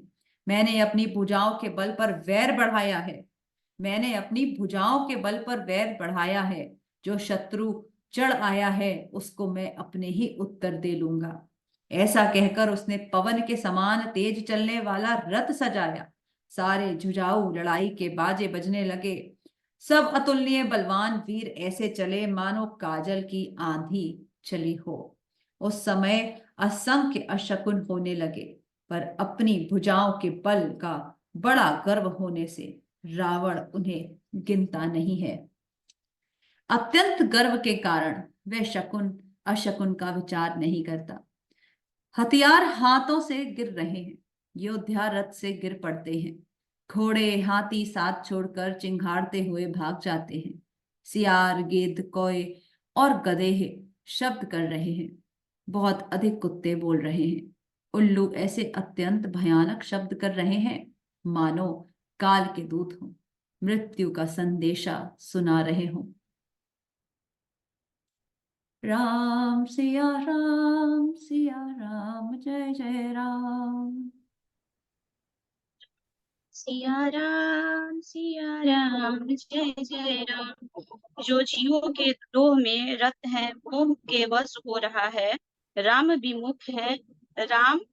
विमुख है और कामासक्त है, उसको क्या कभी स्वप्न में भी संपत्ति, शुभ शकुन और चित्त की शांति हो सकती है। राक्षसों की अपार सेना चली, चतुरांगनी सेना की बहुत सी टुकड़ियां हैं, अनेकों प्रकार के वाहन, रथ और सवारियां हैं तथा बहुत से रंगों की अनेक पताकाएं और ध्वजाएं हैं। मत वाले हाथियों के बहुत से झुंड चले, मानो पवन से प्रेरित हुए वर्षा ऋतु के बादल हों। रंग बिरंगे बाना धारण करने वाले वीरों के समूह है, जो युद्ध में बड़े शूरवीर हैं और बहुत प्रकार की माया जानते हैं। अत्यंत विचित्र फौज शोभित मानो वीर बसंत ने सेना सजाई हो। सेना के चलने से दिशाओं के हाथी डिगने लगे, समुद्र क्षुभित हो गए और पर्वत डगमगाने लगे। इतनी धूल उड़ी कि सूर्य छिप गए, पवन रुक गया और पृथ्वी अकुला उठी। ढोल और नगाड़े विभीषण ध्वनि से बज रहे, ऐसे प्रलय काल के बादल गरज रहे हो। मेरी नफीरी और शहनाई में योद्धाओं को सुख देने वाले मारू राग बज रहा है। सब वीर सिंहनाद करते हैं और अपने अपने बल का पौरुष का बखान कर रहे हैं। रावण ने कहा, हे उत्तम योद्धाओं सुनो, तुम वृक्ष वानरों के ठहास को मशल डालो और मैं दोनों राजकुमार भाइयों को मारूंगा। ऐसा कहकर उसने अपनी सेना सामने चलाई। जब वानरों ने यह खबर पाई, तब वे श्री रघुवीर की दुहाई देते हुए दौड़े। वे विशाल और काल के समान कराल वानर भालू दौड़े, मानो पंख वाले पर्वतों के समूह उड़ रहे हैं। वे अनेक वर्णों के हैं, नख दांत पर्वत और बड़े बड़े वृक्ष ही उनके हथियार हैं। वे बड़े बलवान हैं और किसी का भी डर नहीं मानते। रावण रूपी मतवाले हाथी के लिए सिंह रूप श्री राम जी की जय जयकार करके वे सुंदर यश का बखान करते हैं। दोनों ओर के योद्धा जय जयकार करके अपनी अपनी जोड़ी जानकर इधर श्री रघुनाथ जी का और उधर रावण का बखान करके परस्पर भिड़ गए। रावण को रथ पर और श्री रघुवीर को बिना रथ के देखकर विभीषण अधीर हो गए। प्रेम अधिक होने से उनके मन में संदेह हो गया कि वे बिना रथ के रावण को कैसे जीत सकेंगे। श्री राम जी के चरणों की वंदना करके वे स्नेह पूर्वक कहने लगे, हे नाथ, आपके न रथ हैं, न तन की रक्षा करने वाला कवच है, न जूते हैं। वह बलवान वीर रावण किस प्रकार जीता जाएगा? कृपा निधान श्री राम जी ने कहा, हे सखे सुनो, जिससे जय होती है वह रथ दूसरा ही है। शौर्य और धैर्य उस रथ के पहिए हैं, सत्य और शील उसकी मजबूती, ध्वजा और पताका है। बल, विवेक, दम, इंद्रियों को वश में होना और परोपकार, ये चार उसके घोड़े हैं जो क्षमा, दया, समता रूपी डोरी से रथ में जोड़े हुए हैं। ईश्वर का भजन ही उस रथ को चलाने वाला चतुर सारथी है। वैराग्य ढाल और संतोष तलवार है। दान फरसा है, बुद्धि प्रचंड शक्ति है। श्रेष्ठ विज्ञान कठिन धनुष है। निर्मल, पाप रहित और अचल स्थिर मन तरकस के समान है। सम मन का वश में होना, अहिंसादि यम और शौचादि नियम, ये बहुत से बाण हैं। ब्राह्मणों और गुरु का पूजन अभेद कवच है। इसके समान विजय का दूसरा उपाय नहीं है। हे सखे, ऐसा धर्म मैं रथ जिसके हो उसके लिए जीतने को कहीं शत्रु ही नहीं है। हे धीर बुद्धि वाले सखा सुनो, जिसके पास ऐसा दृढ़ रथ हो वह वीर संसार जन्म मृत्यु रूपी महान दुर्जन शत्रु को भी जीत सकता है। रावण की तो बात ही क्या है। प्रभु के वचन सुनकर विभीषण जी ने हर्षित होकर उनके चरण कमर पकड़ लिए और कहा, हे कृपा और सुख के समूह श्री राम जी, आपने इसी बहाने मुझे महान उपदेश दिया। उधर से रावण ललकार रहा है और इधर से हनुमान। राक्षस और ऋक्ष वानर अपने अपने स्वामी की दुहाई देकर लड़ रहे हैं। ब्रह्मा आदि देवता और अनेकों सिद्ध तथा मुनि विमानों पर चढ़े हुए आकाश से युद्ध देख रहे हैं। शिव जी कहते हैं, हे उमा, मैं भी उस समाज में था और श्री राम जी के रंग की लीला देख रहा था। दोनों ओर के योद्धा रण में रस में मतवाले हो रहे हैं। वानरों को श्री राम जी का बल है, इससे वे जयशील हैं, जीत रहे हैं। एक दूसरे से भिड़ते और ललकारते हैं और एक दूसरे को मसल कर पृथ्वी पर डालते हैं। वे मारते, काटते, पकड़ते, पछाड़ देते हैं और सिर तोड़कर उन्हीं सिरों से दूसरे को मारते हैं। फिर फाड़ते हैं, भुजाएं उखाड़ते हैं और योद्धाओं को पैर पकड़कर पृथ्वी पर पटक देते हैं। राक्षस योद्धाओं को भालू पृथ्वी में गाड़ देते हैं और ऊपर से बहुत सी बालू डाल देते हैं। युद्ध में शत्रुओं से विरुद्ध हुए वीर वानर ऐसे दिखाई पड़ते हैं मानो बहुत से क्रोधित काल हो। क्रोधित हुए काल के समान वे वानर खून बहते हुए शरीरों से शोभित हो, बलवान वीर राक्षसों की से और मेघ की तरह गरजते हैं। डांट कर चपेटों से मारते हैं, दांतों से काटकर लातों से पीसते हैं। वानर भालू चिंघाड़ते और ऐसा छल बल करते हैं जैसे दुष्ट राक्षस नष्ट हो जाए। वे राक्षसों के गाल पकड़कर फाड़ डालते हैं, छाती चीर डालते हैं और उनकी अतड़ियां निकालकर गले में डाल लेते हैं। वे वानर ऐसे दिख पड़ते हैं मानो प्रहलाद के स्वामी नृसिंह भगवान अनेकों शरीर धारण करके युद्ध के मैदान में क्रीड़ा कर रहे हो। श्री रामचंद्र जी की जय हो, जो सचमुच तीर्ण से वज्र और वज्र से तीर्ण कर देते हैं, निर्बलों को सबल और सबल को निर्बल कर देते हैं। अपनी सेना को विचलित देखते हुए तब 20 भुजाओं में 10 धनुष रावण रथ पर चढ़कर गर्व करके लोटो लोटो कहता हुआ चला। रावण अत्यंत क्रोधित होकर दौड़ा। वानर हुंकार करते हुए उसके सामने चले। उन्होंने हाथों में वृक्ष, पत्थर, पहाड़ लेकर रावण पर एक ही साथ डाले। पर्वत उसके वज्र तुल्य शरीर में लगते ही तुरंत टुकड़े टुकड़े होकर फूट जाते। अत्यंत क्रोधी रणोन्मत्त रावण रथ रथ रोककर अचल खड़ा रहा, जरा भी नहीं हिला। उसे बहुत ही क्रोध हुआ। वह इधर उधर झपटकर और डपटकर वानर योद्धाओं को मसलने लगा। अनेकों वानर भालू, हे अंगद, हे हनुमान, रक्षा करो पुकारते हुए भाग चले। हे रघुवीर, हे गोसाई, रक्षा कीजिए, यह दुष्ट काल की भांति हमें खा रहा है।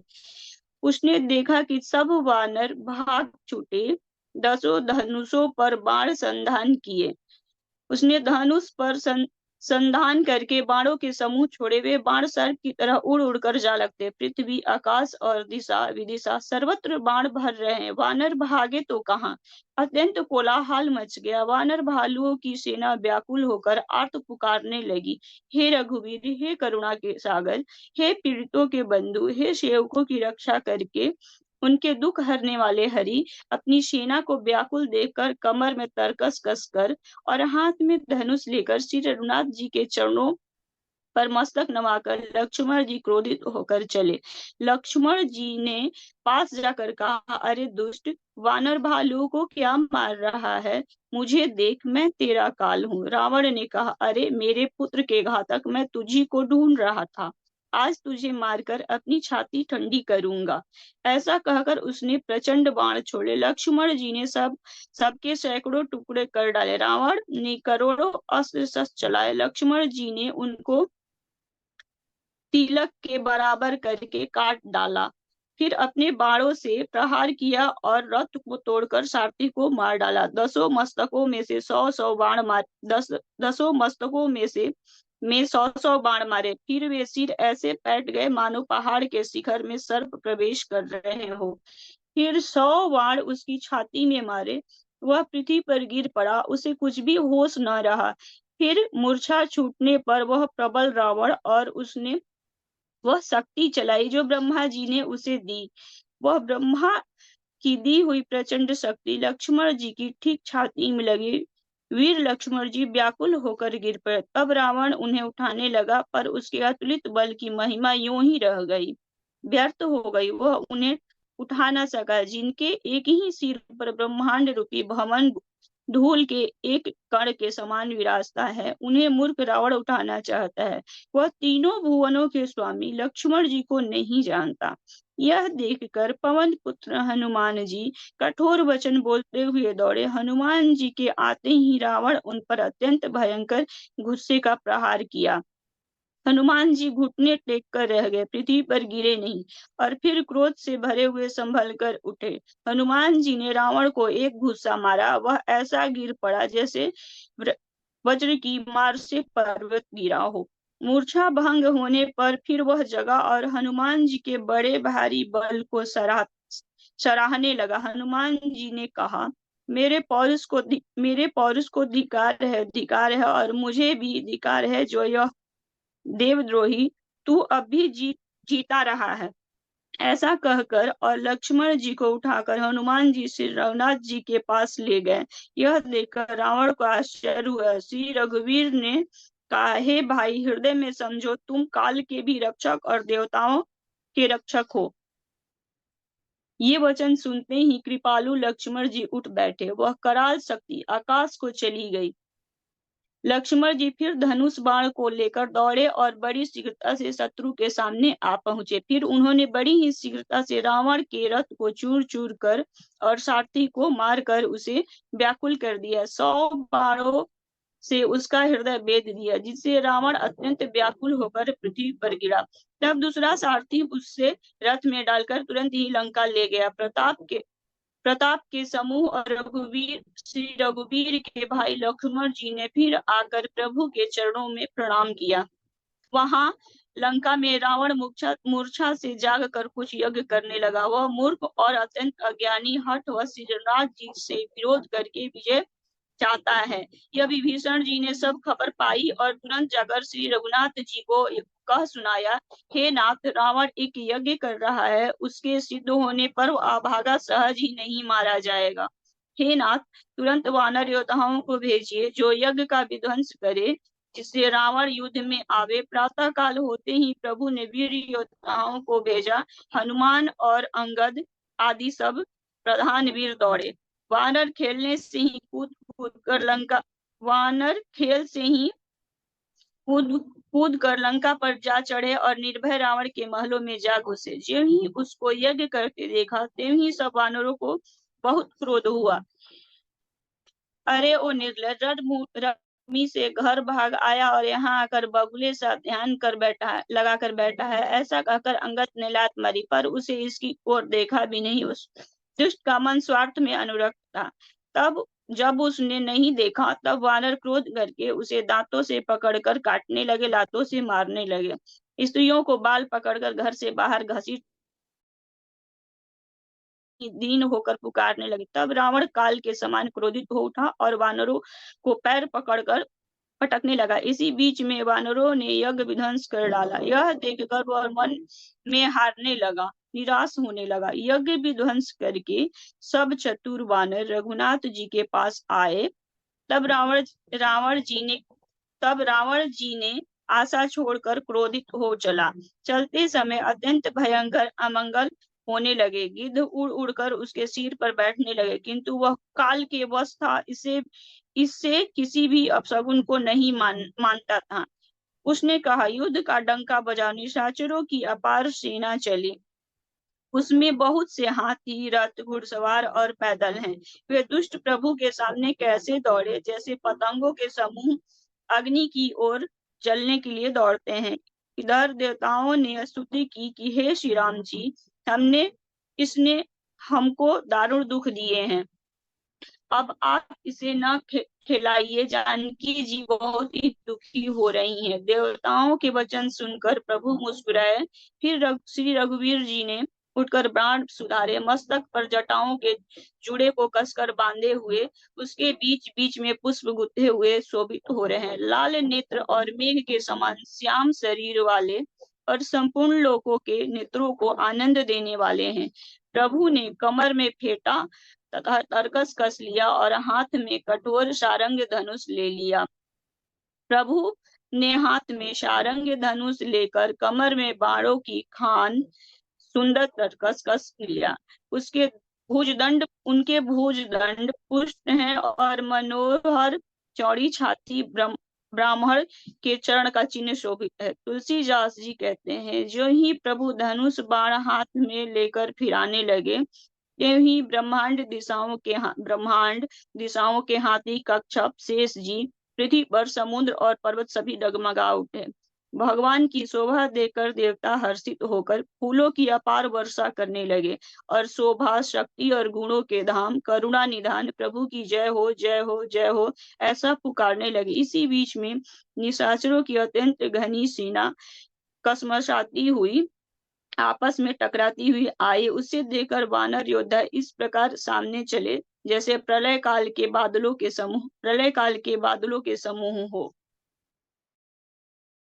बहुत से कृपाण और तलवारें चमक रही हैं, मानो दसों दिशाओं में बिजलियां चमक रही हो। हाथी, रथ, घोड़ों का कठोर चिंगार ऐसा लगता है मानो बादल भयंकर गर्जन कर रहे हैं। वानरों की बहुत सी पूंछें आकाश में छाई हुई हैं। वे ऐसी शोभा दे रही हैं मानो सुंदर इंद्रधनुष उदय हो। धूल ऐसी उठ रही है मानो जल की धारा हो। बाण रूपी बूंदों की अपार वृष्टि हुई। दोनों ओर से योद्धा पर्वतों का प्रहार करते हैं, मानो बारंबार वज्रपात हो रहा। और श्री रघुनाथ जी ने क्रोध करके बाणों की झड़ी लगा दी। राक्षसों की सेना घायल हो गई। बाण लगते ही वीर चित्कार कर उठते और चक्कर खाकर जहां तहां पृथ्वी पर गिर पड़ते। उनके शरीर से ऐसे खून बह रहा है मानो पर्वत के भारी झरनों से जल बह रहा हो। इस प्रकार डरपोकों को भय उत्पन्न करने वाली रुधिर नदी बह रही हो। डरपोकों को भय उपजाने वाली अत्यंत अपवित्र रक्त की नदी बह चली। दोनों दल उसके दोनों किनारे हैं, रथ रेत हैं और पहिए भंवर हैं।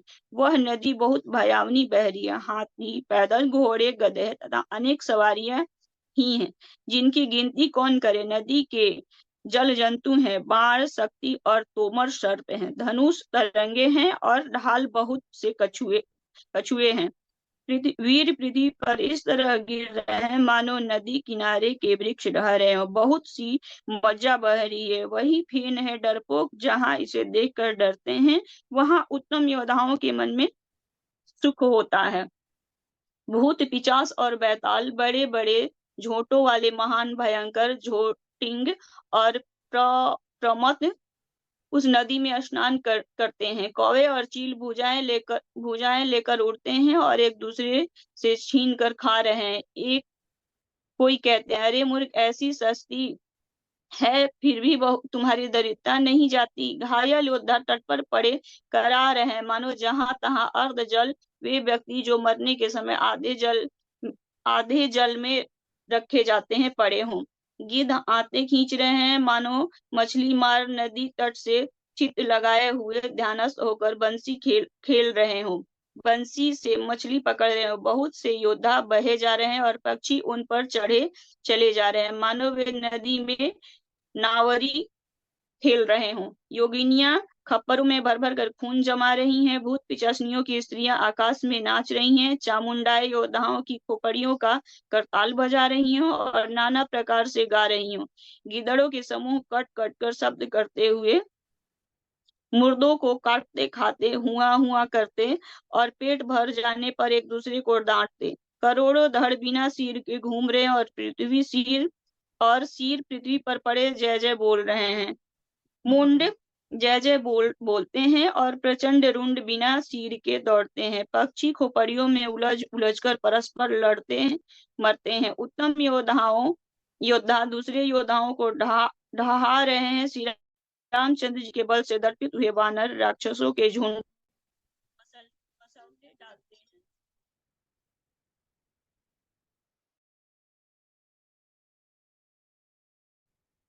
श्री राम जी के बाणों से मरे योद्धा लड़ाई के मैदान में सो रहे हैं। रावण ने हृदय में विचारा कि राक्षसों का नाश हो गया, मैं अकेला हूँ और वानर भालू बहुत हैं, इसलिए मैं अब अपार माया रचूं। देवताओं ने प्रभु को पैदल बिना सवारी की युद्ध करते देखा तो उनके हृदय में बड़ी भारी क्षोभ उत्पन्न हुआ। फिर क्या था, इंद्र ने तुरंत अपना रथ भेज दिया, मातली हर्ष के साथ उसे ले आया। उस दिव्य अनुपम और तेज के पुंज रथ पर कौशलपुरी के राजा श्री रामचंद्र जी हर्षित होकर चढ़े। उसमें 4 चंचल, मनोहर, अजर, अमर और मन की गति के समान शीघ्र चलने वाले घोड़े जुते थे। श्री रघुनाथ जी को रथ पर चढ़े देखकर वानर विशेष बल पाकर दौड़े। वानरों की मार सही नहीं जाती। तब रावण ने माया फैलाई। एक श्री रघुवीर के ही वह माया नहीं है, एक श्री रघुवीर के ही वह माया नहीं है। वह वानरों और लक्ष्मण जी ने भी उस माया को सच मान लिया। वानरों ने राक्षसी सेना में भाई लक्ष्मण जी सहित बहुत से रामों को देखा। बहुत से राम लक्ष्मण देखकर वानर भालू मन में मिथ्या डर से बहुत ही डर गए। लक्ष्मण जी सहित वे मानो चित्र लिखे से जहां के तहां खड़े देखने लगे। अपनी सेना को आश्चर्यचकित देखकर कौशलपति भगवान हरि, दुखों को हरने वाले श्री राम जी ने हंसकर धनुष पर बाण चढ़ाकर पल भर में सारी माया हर ली। वानरों की सारी सेना हर्षित हो गई। फिर श्री राम जी सबकी ओर देखकर गंभीर वचन बोले, हे वीरों, तुम सब बहुत ही थक गए हो, इसीलिए अब मेरा रावण का युद्ध द्वंद्व देखो। ऐसा कर श्री रघुनाथ जी ने ब्राह्मणों के चरण कमलों में सिर नवाया और फिर रथ चलाया। तब रावण के हृदय में क्रोध छा गया और वह गरजता तथा ललकारता हुआ सामने दौड़ा। अरे तपस्वी, सुनो, तुमने युद्ध में जिन जिन योद्धाओं को जीता है, मैं उनके समान नहीं हूँ। मेरा नाम रावण है, मेरा यश सारा जगत जानता है। लोक पालक जिसके कैद खाने में पड़े हुए हैं। तुमने खर, दूषण और विराट को मारा, बेचारे बाली का व्याध की तरह बंद किया, बड़े बड़े राक्षस योद्धाओं के समूह का संहार किया और कुंभकर्ण तथा मेघनाद को भी मारा। अरे राजा, यदि तुम रण से भाग न गए तो आज मैं सारा वैर निकाल लूं। आज मैं तुम्हें निश्चय ही काल के हवाले कर दूंगा। तुम कठिन रावण के पाले पड़े हो। रावण के दुर्वचन सुनकर और उसे काल का वश जानकर कृपा निधान श्री राम जी हंसे और यह वचन कहा, तुम्हारी सारी प्रभुता जैसा तुम कहते हो बिल्कुल सच है, पर अब व्यर्थ बकवाद न करो, अपना पुरुषार्थ दिखलाओ। व्यर्थ बकवाद करके अपने सुंदर यश का नाश न करो। क्षमा करना, तुम्हें नीति सुनाता हूँ, सुनो। संसार में 3 प्रकार के पुरुष होते हैं, पाटल, गुलाब, आम और कटहल के समान। एक पाटल फूल देते हैं, एक आम फूल और फल दोनों देते हैं, और एक कटहल में केवल फल ही रखते हैं। इसी प्रकार पुरुषों में एक कहते हैं करते नहीं, दूसरे कहते हैं और करते भी हैं, और एक तीसरे केवल करते हैं पर वाणी से नहीं कहते। श्री राम जी के वचन सुनकर वह खूब हंसा। मुझे ज्ञान सिखाते हो, उस समय वैर करते हो, करते तो नहीं डरे, अब प्राण प्यारे लग रहे हैं। दुर्वचन कहकर रावण क्रुद्ध होकर वज्र के समान बाण छोड़ने लगा। अनेकों आकार में बाण दौड़े और दिशा विदिशा तथा आकाश और पृथ्वी में सब जगह छा गए। श्री रघुवीर जी ने अग्नि बाण छोड़ा, तब रावण के सब बाण क्षण भर में भस्म हो गए। तब उसने खिसिया कर तीक्ष्ण शक्ति छोड़ी, श्री रामचंद्र जी ने उसको बाण के साथ वापस भेज दिया। वह करोड़ों चक्र और त्रिशूल चलाता, परंतु प्रभु उन्हें बिना ही परिश्रम काट कर हटा देते। रावण के बाण किस प्रकार निष्फल होते हैं, जैसे दुष्ट मनुष्य के सब मनोरथ। तब उसने श्री रामचंद्र जी के सारथी को 100 बाण मारे। वह श्री राम जी की जय पुकार कर पृथ्वी पर गिर पड़ा। श्री राम जी ने कृपा कर सारथी को उठाया। तब प्रभु अत्यंत क्रोध को प्राप्त हुए। युद्ध में शत्रु के विरुद्ध श्री रघुनाथ जी क्रोधित हुए। तब तरकस में बाण कसमसाने लगे, बाहर निकालने के लिए आतुर होने लगे। उनके धनुष का अत्यंत प्रचंड शब्द सुनकर मनुष्य भक्षी सब राक्षस वातग्रस्त हो गए, अत्यंत भयभीत हो गए। मंदोदरी का हृदय कांप उठा, समुद्र, कक्षप, पृथ्वी और पर्वत डर गए। दिशाओं के हाथी पृथ्वी को दांतों से पकड़कर चिगाड़ने लगे, और यह कौतुक देखकर देवता हंसे। धनुष को कान तक तानकर श्री रामचंद्र जी ने भयानक बाण छोड़े। श्री राम जी के बाण समूह ऐसे चले मानो सर्प लहलहाते हुए जा रहे हो। बाण ऐसे चले मानो पंख वाले सर्प उड़ रहे हैं। उन्होंने पहले सारथी और घोड़ों को मार डाला, फिर रथ को चूर चूर करके ध्वजा और पताकाओं को गिरा दिया। तब रावण बड़े जोर से गरजा, पर भीतर से उसका बल थक गया था। तुरंत दूसरे रथ पर चढ़कर खिसियाकर उसने नाना प्रकार के अस्त्र शस्त्र छोड़े। उसके सब उद्योग वैसे ही निष्फल हो रहे थे, जैसे परद्रोह में लगे हुए चित्त वाले मनुष्य के होते हैं। तब रावण ने 10 त्रिशूल चलाए और श्री रामचंद्र जी के चारों घोड़ों को मारकर पृथ्वी पर गिरा दिया। घोड़ों को उठाकर श्री रघुनाथ जी ने क्रोध करके धनुष खींचकर बाण छोड़े। रावण के शीर रूपी कमल वन में विचरण करने वाले श्री रघुवीर के बाण रूपी भ्रमरों की पंक्ति चली। श्री रामचंद्र जी ने उसके 10 सिरों में 10-10 बाण मारे, जो आर पार हो गए और सिरों से रक्त पनाले बहने लगे। रुधिर बहते हुए ही बलवान रावण दौड़ा। प्रभु ने फिर धनुष पर बाण संधान किया। श्री रघुवीर जी ने 30 बाण मारे और 20 भुजाओं समेत 10 सिर काट कर पृथ्वी पर गिरा दिया। सिर और हाथ कटते ही फिर नए हो गए। श्री राम जी ने फिर भुजाओं और सिरों को काट गिराया। इस तरह प्रभु ने बहुत बार भुजाएं और सिर काटे, परंतु काटते ही वे तुरंत फिर नए हो गए। प्रभु बार बार उसकी भुजाएं और सिरों को काटते रहे, क्योंकि कौशलपति श्री राम जी बड़े कौतुकी हैं। आकाश में सिर और बाहु ऐसे छा गए मानो असंख्य केतु और राहु हो, मानो अनेकों राहु और केतु रुधिर बहाते हुए आकाश मार्ग के दौड़ रहे हो। श्री रघुवीर जी के प्रचंड बाणों के लगने से वे पृथ्वी पर गिर नहीं पाते। एक बाण से समूह सिर छिदे हुए आकाश में उड़ते ऐसे शोभा दे रहे हैं, मानो सूर्य की किरणें क्रोध करके जहां तहां राहुओं को पिरो रही हैं। जैसे जैसे प्रभु उसके सिरों को काटते, वैसे ही वैसे अपार होते जाते। जैसे विषयों का सेवन करने से उन्हें भोगने की इच्छा दिन रात प्रतिदिन नया नया बढ़ जाता है। सिरों की बाढ़ देखकर रावण को अपना मरण भूल गया और वह बड़ा गहरा क्रोध हुआ।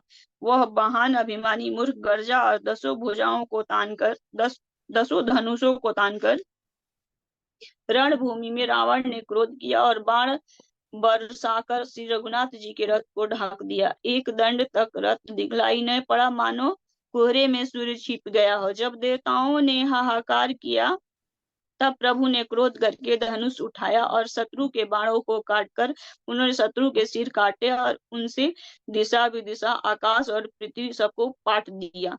कटे हुए सिर आकाश मार्ग से दौड़ते हैं और जय जय की ध्वनि करके भय उत्पन्न करते हैं।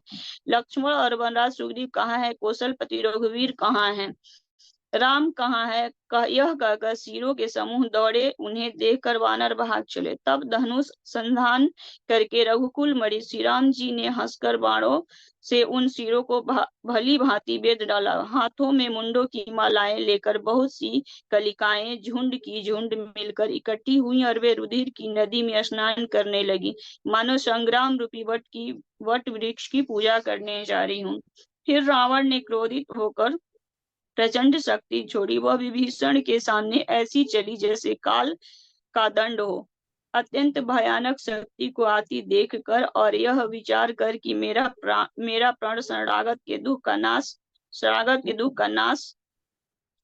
करना है, श्री रामचंद्र जी ने तुरंत ही विभीषण को पीछे कर लिया और सामने होकर वह शक्ति स्वयं सह ली। शक्ति लगने से उन्हें कुछ मूर्छा हो गई। प्रभु ने तो यह लीला की, पर देवताओं को व्याकुलता हुई। प्रभु को भ्रम शारीरिक कष्ट प्राप्त हुआ देखकर विभीषण क्रोधित हो हाथ में गदा लेकर दौड़े और बोले, अरे अभागे मूर्ख नीच दुर्बुद्धि, तूने देवता मनुष्य मुनि नाग सभी से विरोध किया। तूने आदर सहित शिव जी को सिर चढ़ाए, इसी से एक एक करके बदले में करोड़ों पाए।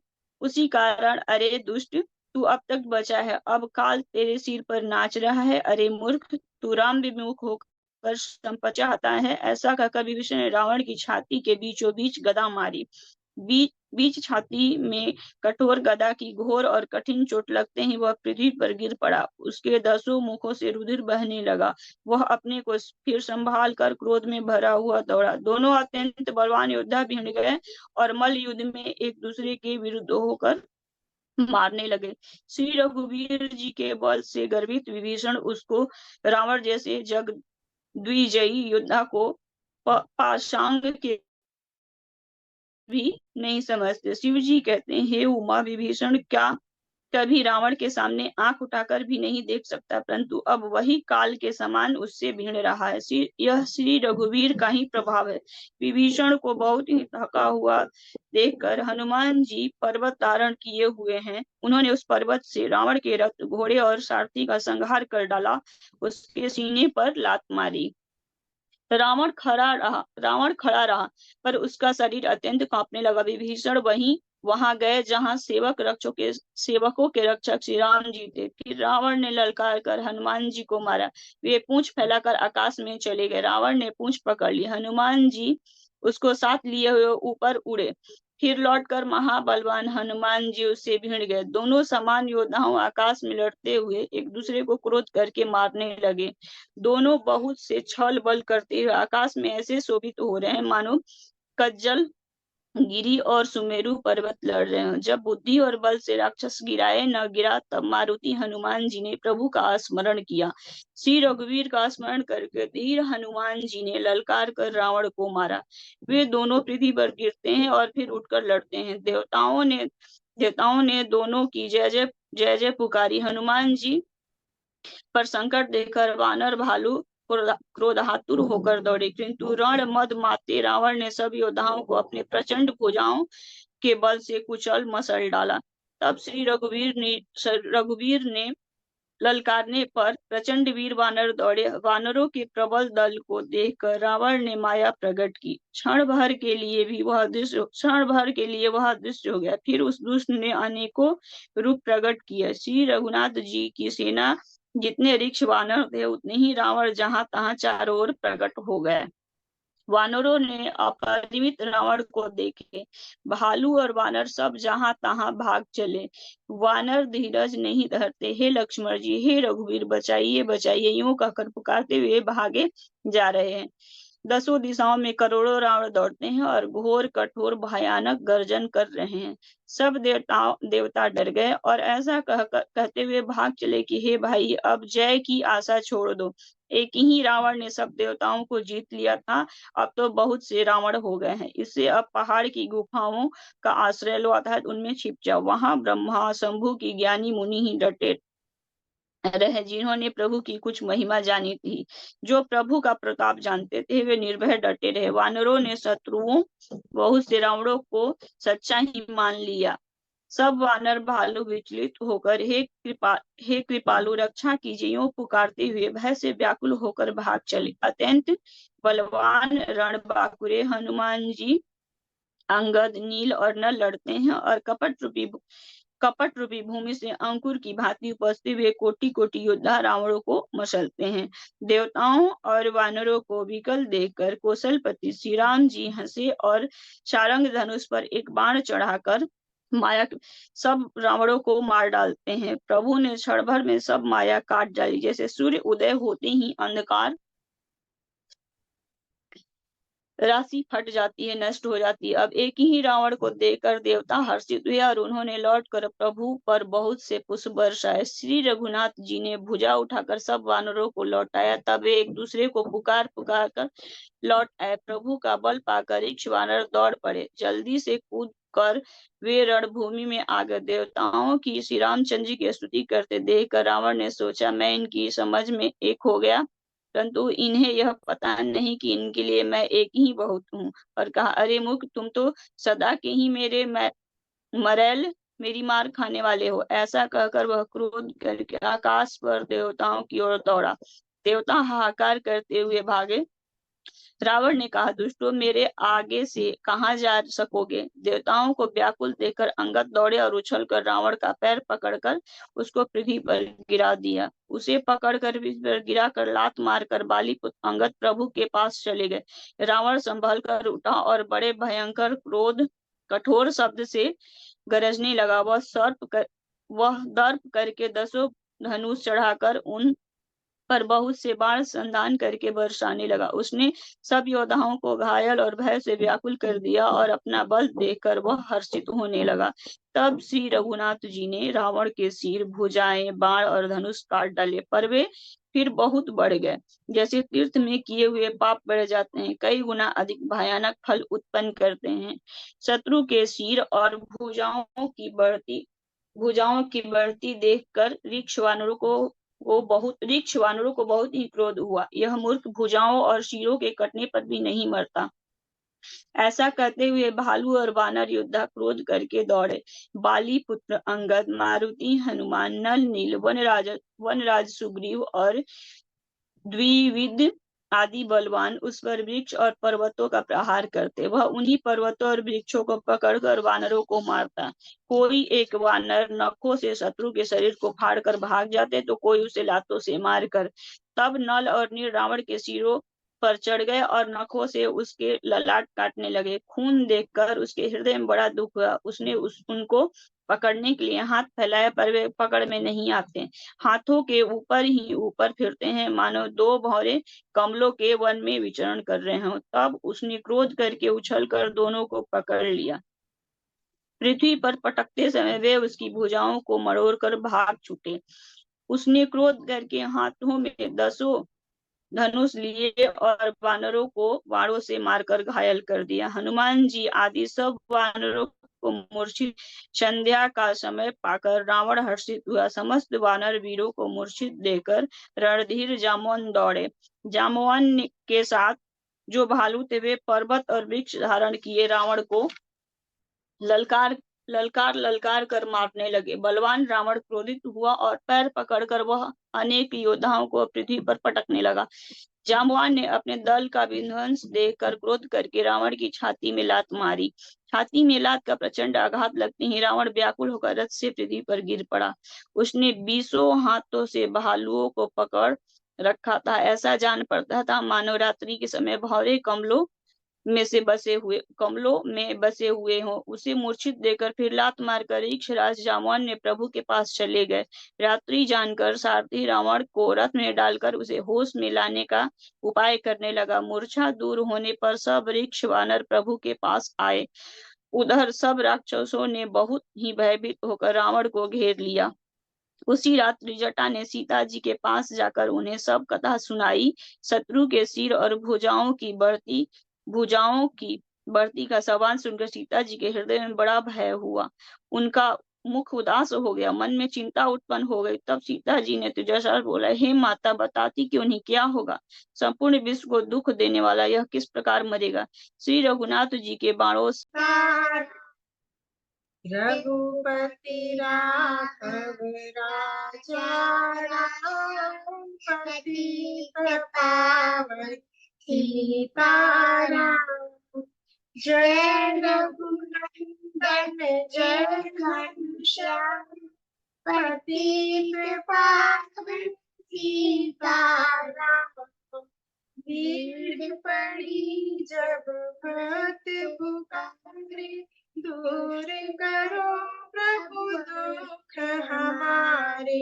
दशरथ के घर जन्मे राम पतित पावन सीताराम। विश्वामित्र मुनीश्वर आए, दशरथ भूप से वचन सुनाए। संग में भेजे लक्ष्मण राम पतित पावन सीताराम। वन में जाए ताड़का मारी, चरण छुआए अहिल्या तारी। ऋषियों के दुख हरते राम पतित पावन सीताराम। जनकपुरी रघुनंदन आए, नगर निवासी दर्शन पाए। सीता के मन भाए राम पतित पावन सीताराम। रघुनंदन ने धनुष चढ़ाया, सब राजों का मान घटाया। सीता ने वर पाए राम पतित पावन सीताराम। परशुराम क्रोधित हो आए, दुष्ट भूप मन में हर्षाए। जनक राय ने किया प्रणाम पतित पावन सीताराम। बोले लखन सुनो मुनि ज्ञानी, संत नहीं होते अभिमानी। मीठी वाणी बोले राम पतित पावन सीताराम। लक्ष्मण वचन ध्यान मत दीजे, जो कुछ दंड दास को दीजे। धनुष तुड़ैया मैं हूँ राम पतित पावन सीताराम। लेकर के यह धनुष चढ़ाओ, अपनी शक्ति मुझे दिखाओ। छुअत चाप चढ़ाए राम पतित पावन सीताराम। हुई उर्मिला लखन की नारी, श्रुति कीर्ति रिपुसूदन प्यारी। हुई मांडवी भरत के वाम पतित पावन सीताराम। अवधपुरी रघुनंदन आए, घर घर नारी मंगल गाए। 12 वर्ष बिताए राम पतित पावन सीताराम। गुरु वशिष्ठ से आज्ञा लीनी, राज तिलक तैयारी कीनी। कल को होंगे राजा राम पतित पावन सीताराम। कुटिल मंथरा ने बहकाई, कैकेयी ने यह बात सुनाई। दे दो मेरे 2 वरदान पतित पावन सीताराम। मेरी विनती तुम सुन लीजो, भरत पुत्र को गद्दी दीजो, होत प्रात वन भेजो राम। पतित पावन सीताराम। धरनि गिरे भूप तत्काल, लागा दिल में शूल विशाल, तब सुमंत्र बुलवाए राम। पतित पावन सीताराम। राम पिता को शीश नवाए, मुख से वचन कहा नहीं जाए, कई वचन सुनायो राम। पतित पावन सीताराम। राजा के तुम प्राणों प्यारे, इनके दुख हरोगे सारे, अब तुम वन में जाओ राम। पतित पावन सीताराम। वन में 14 वर्ष बिताओ, रघुकुल रीति नीति अपनाओ, आगे इच्छा तुम्हारी राम। पतित पावन सीताराम। सुनत वचन राघव हर्षाए, माता जी के मंदिर आए, चरण कमल में किया प्रणाम। पतित पावन सीताराम। माता जी मैं तो वन जाऊं, 14 वर्ष बाद फिर आऊं, चरण कमल देखूं सुख धाम। पतित पावन सीताराम। सुनी शूल समझब यह बानी, भूपर गिरी कौशल्या रानी, धीरज बंधा रहे श्री राम। पतित पावन सीताराम। सीता जी जब यह सुध पाई, रंग महल से नीचे आई, कौशल्या को किया प्रणाम। पतित पावन सीताराम।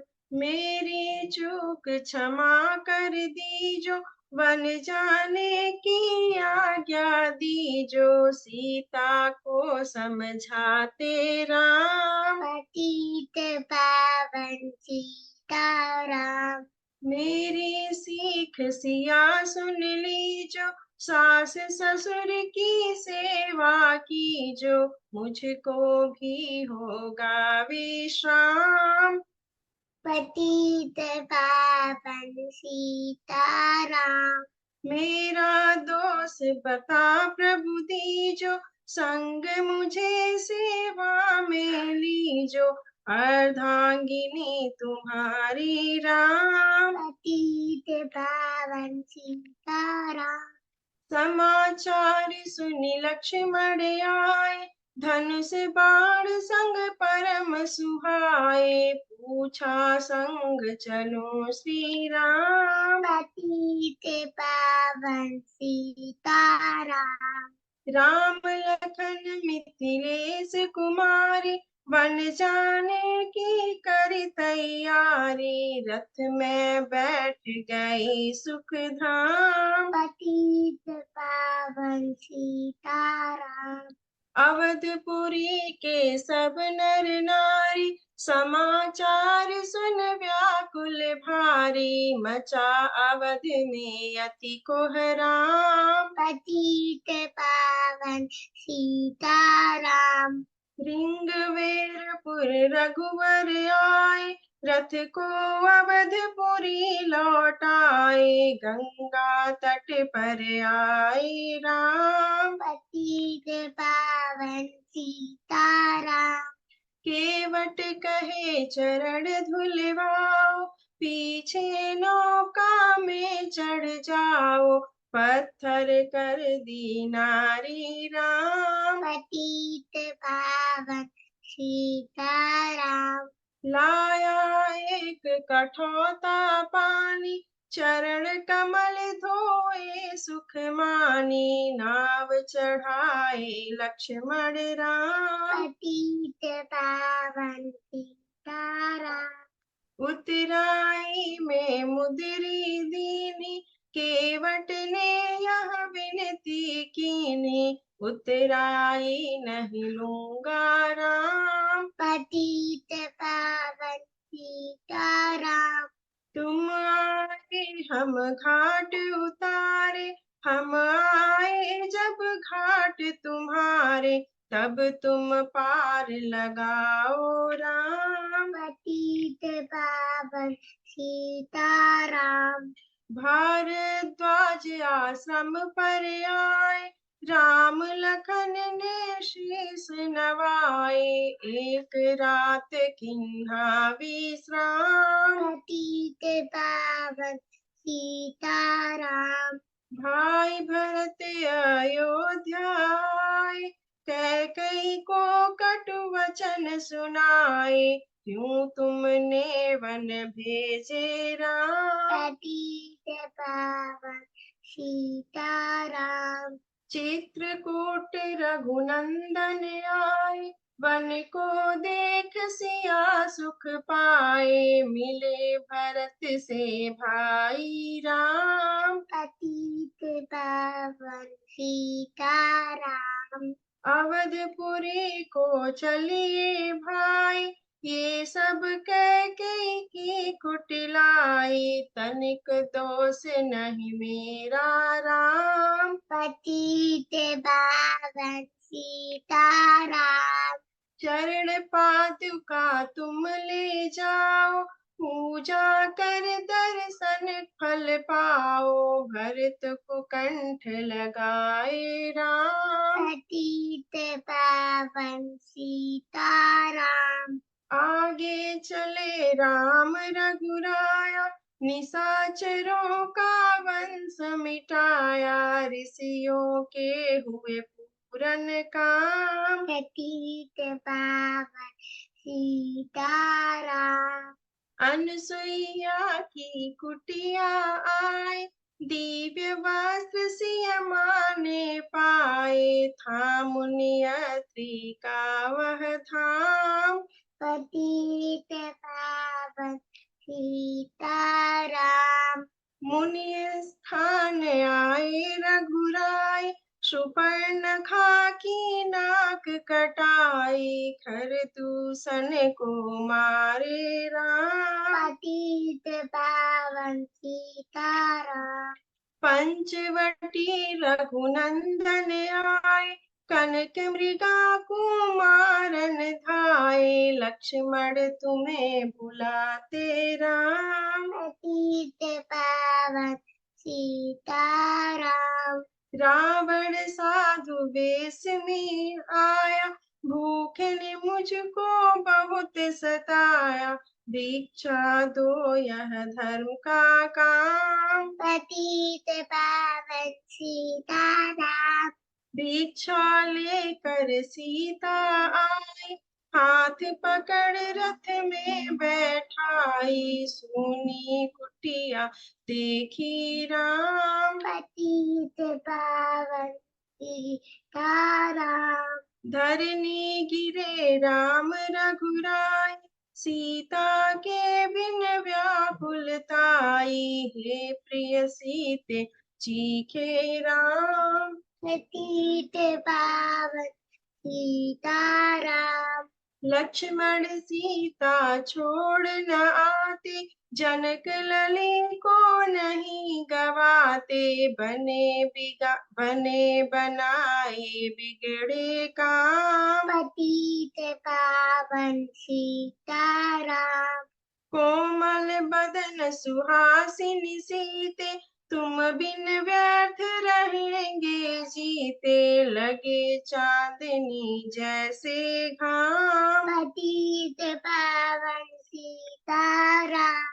सुन रे मैना सुन रे तोता, मैं भी पंखों वाला होता, वन वन लेता ढूंढ तमाम। पतित पावन सीताराम।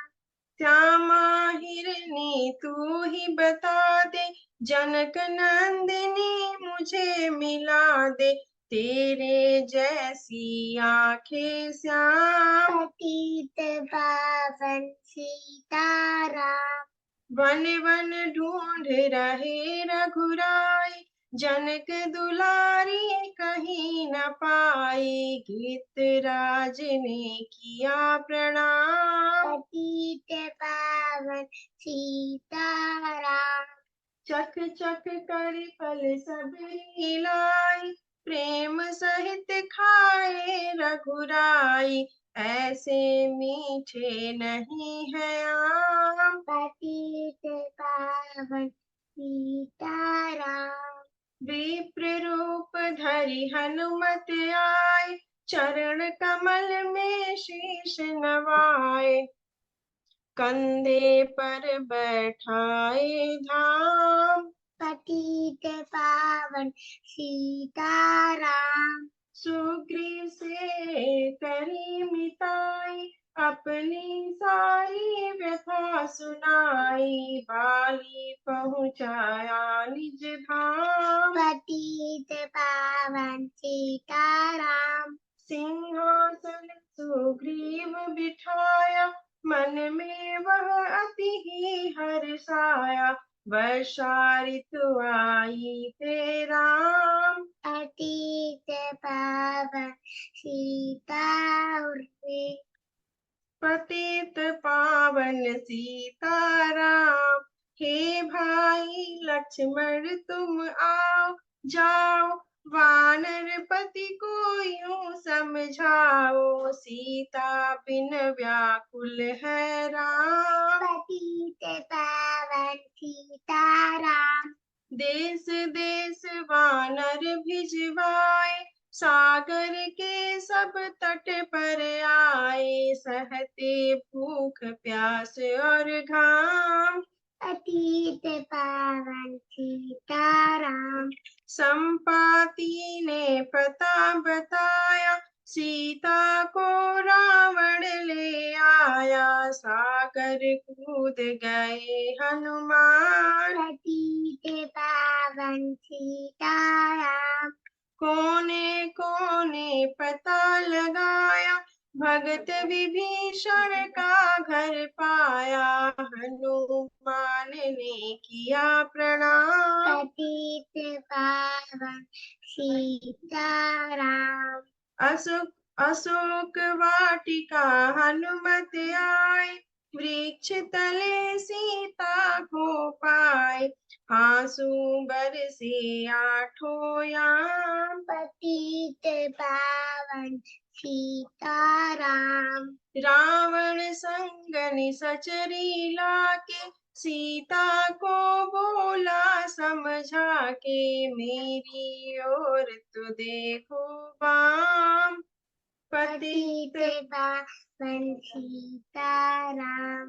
मंदोदरी बना दूं दासी, सब सेवा में लंकावासी। करो भवन चल कर विश्राम, पतित पावन सीताराम।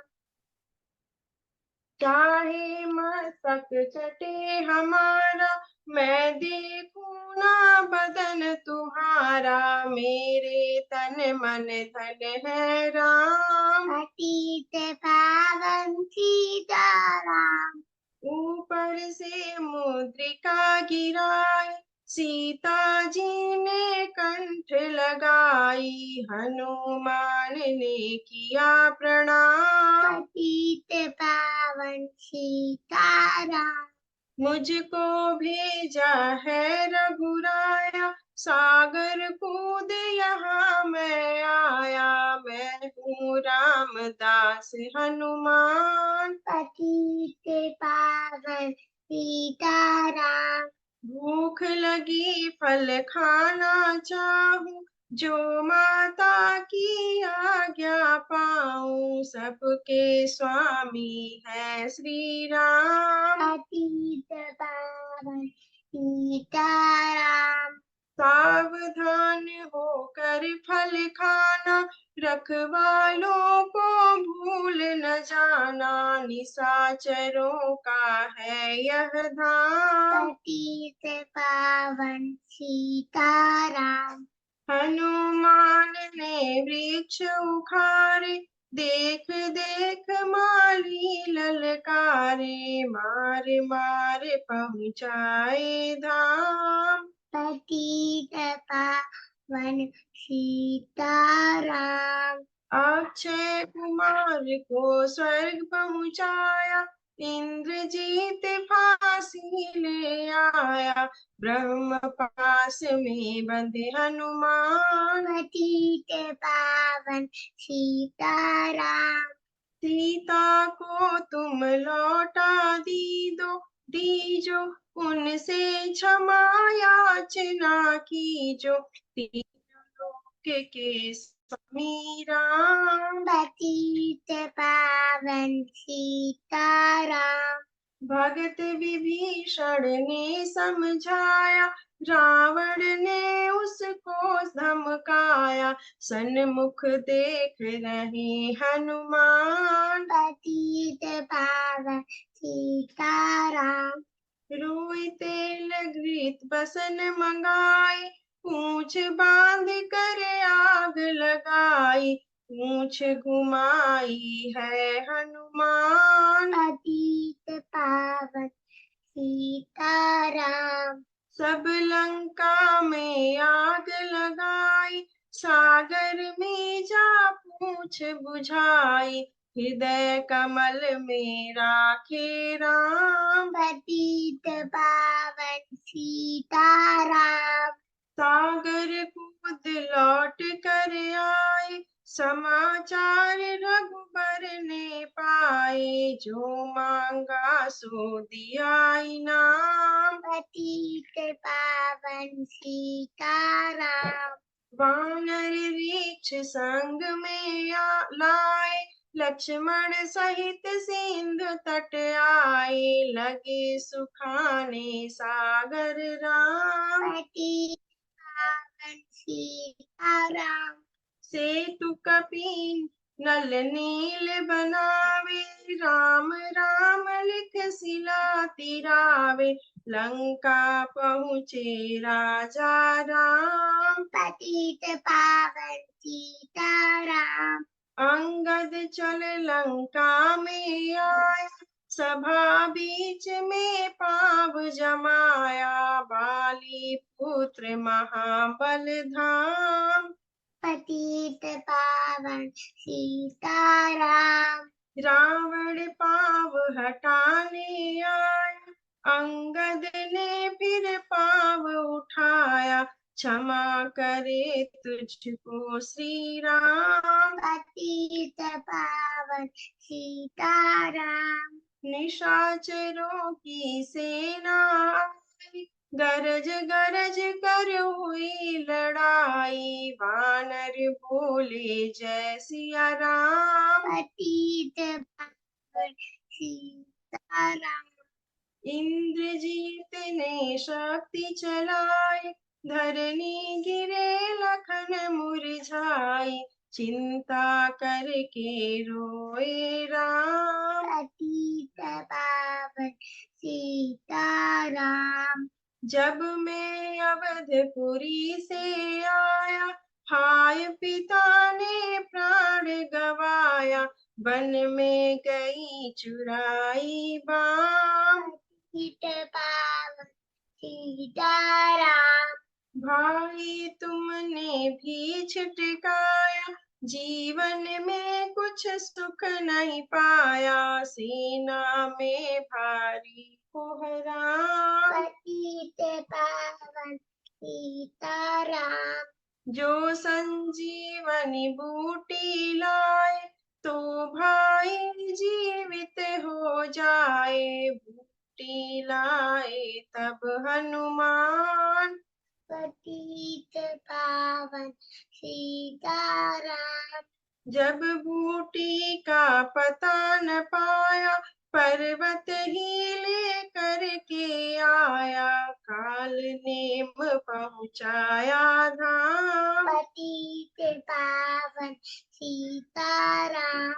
भक्त भरत ने बाण चलाया, चोट लगी हनुमत लंगड़ाया, मुख से बोले जय सिया राम। पतित पावन सीताराम।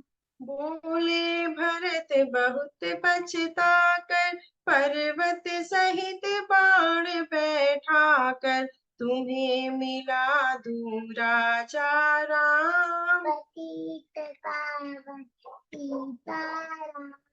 बूटी लेकर हनुमत आया, लखन लाल उठ शीस नवाया, हनुमत कंठ लगाए राम। पतित पावन सीताराम।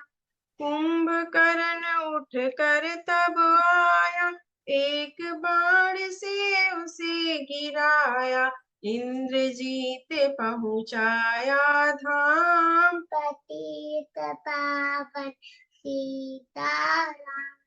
दुर्गा पूजन रावण कीनो, 9 दिन तक आहार न लीनो, आसन बैठ किया है ध्यान। पतित पावन सीताराम। रावण का व्रत खंडित कीना, परम धाम पहुँचा ही दीना, वानर बोले जय सिया राम। पतित पावन सीताराम। सीता ने हरि दर्शन कीना, चिंता शोक सभी तज दीना, हंस कर बोले राजा राम। पतित पावन सीताराम। पहले अग्नि परीक्षा कराओ, पीछे निकट हमारे आओ, तुम हो पतिव्रता हे बाम। पतित पावन सीताराम। करी परीक्षा कंठ लगाई, सब वानर सेना हरसाई, राज विभीषण दीन्हा राम। पतित पावन सीताराम। फिर पुष्पक विमान मंगवाया, सिय सहित बैठे रघुराया, दंडक वन में उतरे राम। पतित पावन सीताराम। ऋषिवर सुन दर्शन को आए, स्तुति कर मन में हर्षाए, तब गंगा तट आए राम। पतित पावन सीताराम। नंदी ग्राम पवन सुत आए, भगत भरत को वचन सुनाए, लंका से आए हैं राम। पतित पावन सीताराम। कहो विप्र तुम कहाँ से आए, ऐसे मीठे वचन सुनाए, मुझे मिला दो भैया राम। पतित पावन सीताराम।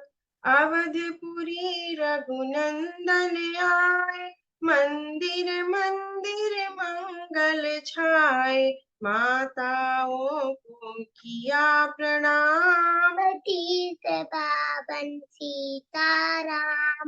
भाई भरत को गले लगाया, सिंहासन बैठे रघुराया, जग ने कहा है राजा राम। पतित पावन सीताराम।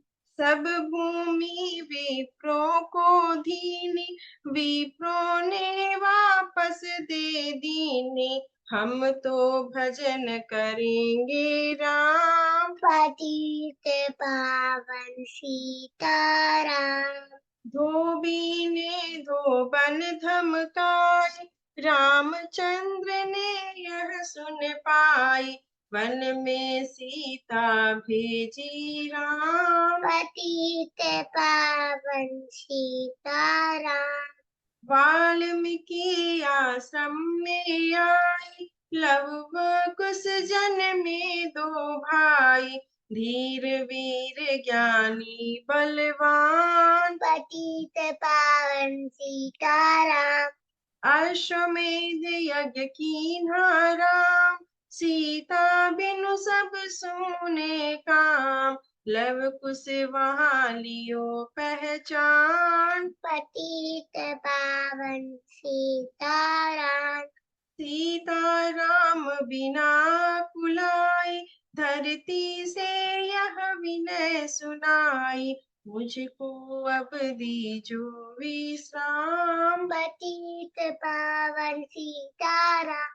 सीता भूमि माहि माहि समाई, देख करी चिंता रघुराई। बार बार पछताई राम। पतित पावन सीताराम। राम राज्य में सब सुख पावे, प्रेम मगन हो हरि गुण गावे। दुख क्लेश का रहा न नाम। पतित पावन सीताराम। 11,000 वर्ष पर्यंता, राज किन्न श्री लक्ष्मी कंता। फिर बैकुंठ पधारे धाम। पतित पावन सीताराम। अवधपुरी बैकुंठ सिधाई, नर नारी सबने गति पाई। शरणागत प्रतिपालक राम। पतित पावन सीताराम। श्याम सुंदर ने लीला गाई, मेरी विनय सुनो रघुराई। भूलो नहीं तुम्हारा नाम। पतित पावन सीताराम। यह माला पूरी हुई, मन का एक स्वार्थ। मनोकामना पूर्ण हो, नित्य करे जो पाठ। सियावर राम जय जय राम, हमारे प्रभु राम जय जय राम। सियावर राम जय जय राम, हमारे प्रभु राम जय जय राम। सिया राम जय जय राम। राम सिया राम जय जय राम। 26वां विश्राम यहाँ पूर्ण होता है। एक गायत्री महामंत्र के साथ आज का पाठ गुरुदेव माँ के श्री चरणों में समर्पित अर्पित करते हैं। ॐ भूर्भुवः स्वः तत्सवितुर्वरेण्यं भर्गो देवस्य धीमहि धियो यो नः प्रचोदयात्। सभी को सादर प्रणाम, बहुत बहुत आभार।